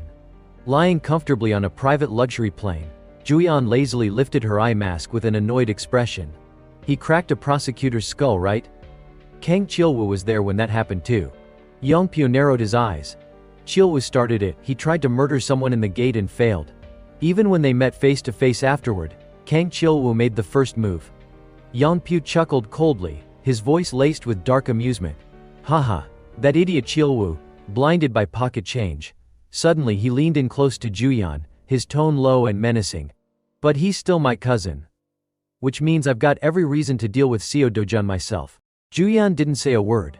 She simply glanced sideways at him, expression unreadable, before turning her head away entirely. Do what you want, she replied flatly, pulling her eye mask down again. It's none of my business. Yongpyo's eyes narrowed as he studied her reaction. What's going on here? Their relationship isn't as solid as I thought. Without even glancing his way, Juyan lazily tossed him a final remark. I have no reason to interfere. The sound of fine wine pouring into a crystal glass echoed softly. No reason to interfere. But her words only deepened Yongpyo's suspicion. Sipping the wine with a contemplative gaze, his thoughts lingered darkly. There's definitely something between those two. Seo Dojun, a city still in ruins and devastation somewhere in the UK. Long Sutton, Shrewsbury locations left in shambles after the recent monster wave. The Hero Association's personnel were stationed here, strictly guarding the area. The UK Hero Association was desperate to gather as many mana crystals as possible before the second wave arrived. A considerable number of heroes had already been deployed into the rift. One of them let out a frustrated sigh. What a waste. If only we had that red flower ant extract. Even rank Ds like us could have taken down a Makashin. The person next to him shared the same helpless expression and replied. Right? If they'd stopped the first wave in time, this place would have been the perfect mana crystal supply. Suddenly, a plume of black smoke appeared in the sky, emerging from a series of deep red cracks in the air. Everyone knew once a wave swept through an area, no teleportation gates could be installed there again. The man glanced at his teammate and shared his concerns. They say the second wave won't just be Makashins. There'll be other monsters too. His teammate nodded grimly. Yeah, that's what's terrifying, no one knows what's coming. I heard some countries were completely destroyed by this. Just then a faint sound came from behind them. The man instinctively turned his head. Huh? Noticing his odd reaction, his teammate asked nervously, what? Did you see something? The man shook his head but kept his eyes on the massive red portal they were guarding. No, I had this feeling like someone walked out just now. His teammate shrugged, unconvinced. The strike team. But it's only been 5 hours. They both brushed off the unsettling feeling and refocused. Alright, eyes up. Those mana crystal thieves will definitely show up soon. But at that moment the red portal emitted a low, eerie hum. Strange bolts of lightning flickered across its surface, making both guards stiffen in shock. From within the portal, a man stepped out. Clad entirely in ominous black armor, radiating a terrifying presence that made the air around him heavy with bloodlust. The Hero Association guards froze. He's not a hero, not a commander, not even a hunter. Call HQ now. Before they could react further, the man raised his hand. A blinding ring of green light formed in the air. The ring shot toward the guards, lifting them effortlessly off the ground. Suspended helplessly in mid-air, they struggled in panic. What the hell? One of them cursed, yanking out 3 daggers and hurling them toward the stranger. Die, bastard. But the glowing green rings effortlessly deflected the blades. The man's scarred face twisted into a cruel sneer. Pathetic. He clenched his fist. The guards screamed in agony as invisible force tightened around them. Ah! Both collapsed to the ground, writhing helplessly, while the man stood tall, coldly observing them. So it failed? Even after activating the time-space rift? Chech, need to boost the mana output. One of the guards, barely conscious, forced himself to look up, his voice weak and trembling. Who are you? The man tilted his head slightly, lips moving as if to answer. But before he finished, a mere flick of his wrist. The guard's body was crushed, flesh and bones shattered instantly. The man calmly lowered his hand, eyes full of disdain. Time to clean up the trash. The scene shifts to a secluded residential area, hidden deep within a lush green valley surrounded by mountains. Paju, South Korea. Dojun walked leisurely across an endless stretch of grass, his expression calm and indifferent. But as he continued, a strange noise caught his attention. A gust of wind swept through the area, making the tall grass sway wildly. Suddenly, from beneath the ground, strange creatures burst forth, worm-like monsters with jagged, saw-like teeth. They drilled upwards and plunged back down again, appearing in large numbers all around him. Dojun crouched down, peering into one of the gaping holes they had created. Then he calmly placed his hand on the ground, sensing the area. 26 of them, within 100-meter radius. A faint, eerie smile crept across his face as a blazing sphere of energy formed in his hand. Let's see how many of you can survive this. Without hesitation, Dojun hurled the fireball into the hole. A brief silence followed, then a series of violent explosions erupted from the other burrows, shaking the ground beneath him. Chunks of mangled monster flesh rained down from above, scattering across the grassy field. Dojun tilted his head upward, watching the remains fall from the sky, and let out a satisfied smirk. Meanwhile, in a sleek, modern high-rise building, a man picked up his phone, his tone cool and composed. All right, so, what kind of person are we dealing with? Across from him, a bespectacled man responded while reviewing a report in his hands. To be honest, a young man who's difficult to handle. The bespectacled man adjusted his glasses and continued. We've confirmed his identity through official channels. He's a hero. Seo Dojun. This man was Min Honggi, deputy director of the Korean Hero Association. Tai Hong, seated across from him, sipped his water, his gaze sharp. But wasn't it impossible to assess him with the hero scanners? Honggi flipped through the report, frustration flickering in his eyes. We never received a clear explanation for that. Even our most advanced scanners couldn't get a reading. Tai Hong merely grunted. At the same table, a stocky, stern-faced man slammed his hand down with irritation. What an arrogant brat. When questioned by the Hero Association, you answer properly. It's that simple. This man was Park Sung-chul, vice president of the Korean Hero Association. Tae Hwang raised a finger, subtly calming him down. There's one more thing. Turning back to Honggi, he asked, did we learn anything else? Honggi hesitated briefly, eyes narrowing, then began to speak again. As his voice filled the office, the scene cut back to Dojun and Paju. Now standing amidst the aftermath of his hunt, the shredded bodies of the worm-like monsters scattered in pieces across the emerald green field. The so-called hunt was far from a random encounter. This had been a calculated trap, the work of hero Kang Chil-woo. Dojun's cold, predatory smile deepened as deadly energy swirled in his palm. This was Seo Dojun, the man who had awakened after nearly dying in a gate incident. The man who had exacted brutal revenge on Kang Chil-woo. The one who had single-handedly cleared the new rift in Mapo. Another blast of energy ripped through one of the remaining creatures, carving a massive hole through its body. Though his methods were ruthless, bordering on excessive, the undeniable fact remained: Seo Dojun possessed overwhelming, unparalleled power. Back in the office, Honggi lowered the report, his tone serious and sure. Seo Dojun, his strength is beyond anything we've dealt with. Tai Ham folded his arms, closing his eyes in thought, nodding slowly. A wild stallion, huh? Impossible to tame, but undeniably a thoroughbred. Is that what you're saying? Honggi paused for a moment, then cautiously added, there's more. He's applied for official hero certification. He claims to have a sponsor, hopes the formalities can be bypassed. Tai Hwang's eyes narrowed with curiosity. A sponsor? Someone from the association? Honggi's voice lowered, laced with gravity. An S-rank hero, he mentioned Hyun Juyan. The room fell silent for a beat. Tae Hwang and Park Sung-chul both froze, eyes wide in disbelief. Meanwhile, back in Paju, Dojun casually leaned against a tree, flipping a sleek hero identification card between his fingers, his own face printed clearly on it. A faint, Cold smile played across his lips as smoke from the destroyed monsters curled around him. 8th rank hero in Korea, huh? The decimated remains of the worm monsters littered the field like grotesque confetti. Dojun's eyes drifted back to his card, then to the surrounding area. This rift zone's cleared now, makes the hunting nice and easy. Elsewhere, Tae-hwan let out a booming, satisfied laugh, slapping the table. Hey ha. The boy gets certified and marches straight into the Peju Rift. Now that's some nerve. Hongyi nodded in agreement, adding, his decisiveness is on another level. Across from them, Park Sun-kul's face darkened with shock. Wait, he went alone. No guild members. No partners? Into a level 2 rift. He slammed his hands down again, voice rising in disbelief. Is he insane? Both Tae-hwan and Hongyi exchanged a quick glance at Park Sun-chul's overreaction. Realizing his lack of composure, Sung-chul awkwardly cleared his throat and quickly sat back down. Ahem, well then. Still brimming with excitement, he raised his voice again, practically leaning over the table. Chairman.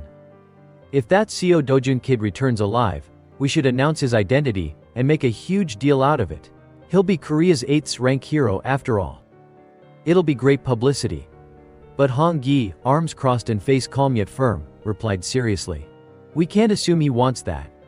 We should at least ask for his opinion before making it public. Sung-chul immediately fired back, his voice booming across the room. No, Deputy Director Min, don't be ridiculous. In these unstable times, if news spreads that another S-rank hero has emerged, won't that reassure the people? It'll stabilize society. Turning toward Tae-hwan, Sung-chul sought reinforcement. Isn't that right, Chairman? Tae-hwan fell silent for a brief moment, resting his hand on the table before slowly standing up. I understand both of your perspectives. His sharp, determined gaze swept across the room, carrying undeniable authority. But I'll meet him myself, face to face. Meanwhile, in the rift zone, Dojun was locked in combat with a monstrous, serpentine beast. He drove his foot fiercely into its midsection, sending the creature staggering backward. But from behind him, more monsters slithered into view, eyes gleaming with hostility. Dojun's sharp eyes flicked to the side, easily spotting one attempting to ambush him. His hand shot out, wrapped in a swirling flame of crimson energy. With a burst of speed, Dojun launched himself forward, slicing clean through the approaching beasts with searing, fiery precision. The final blow landed, and Dojun dropped to one knee, steadying himself as the towering bodies of the monsters collapsed behind him, piling up like fallen trees. Rising to his feet, his hands still faintly glowing with residual flame, Dojun stood tall amid the mound of defeated creatures. He exhaled a long, steady breath, waving his hand to disperse the remaining embers.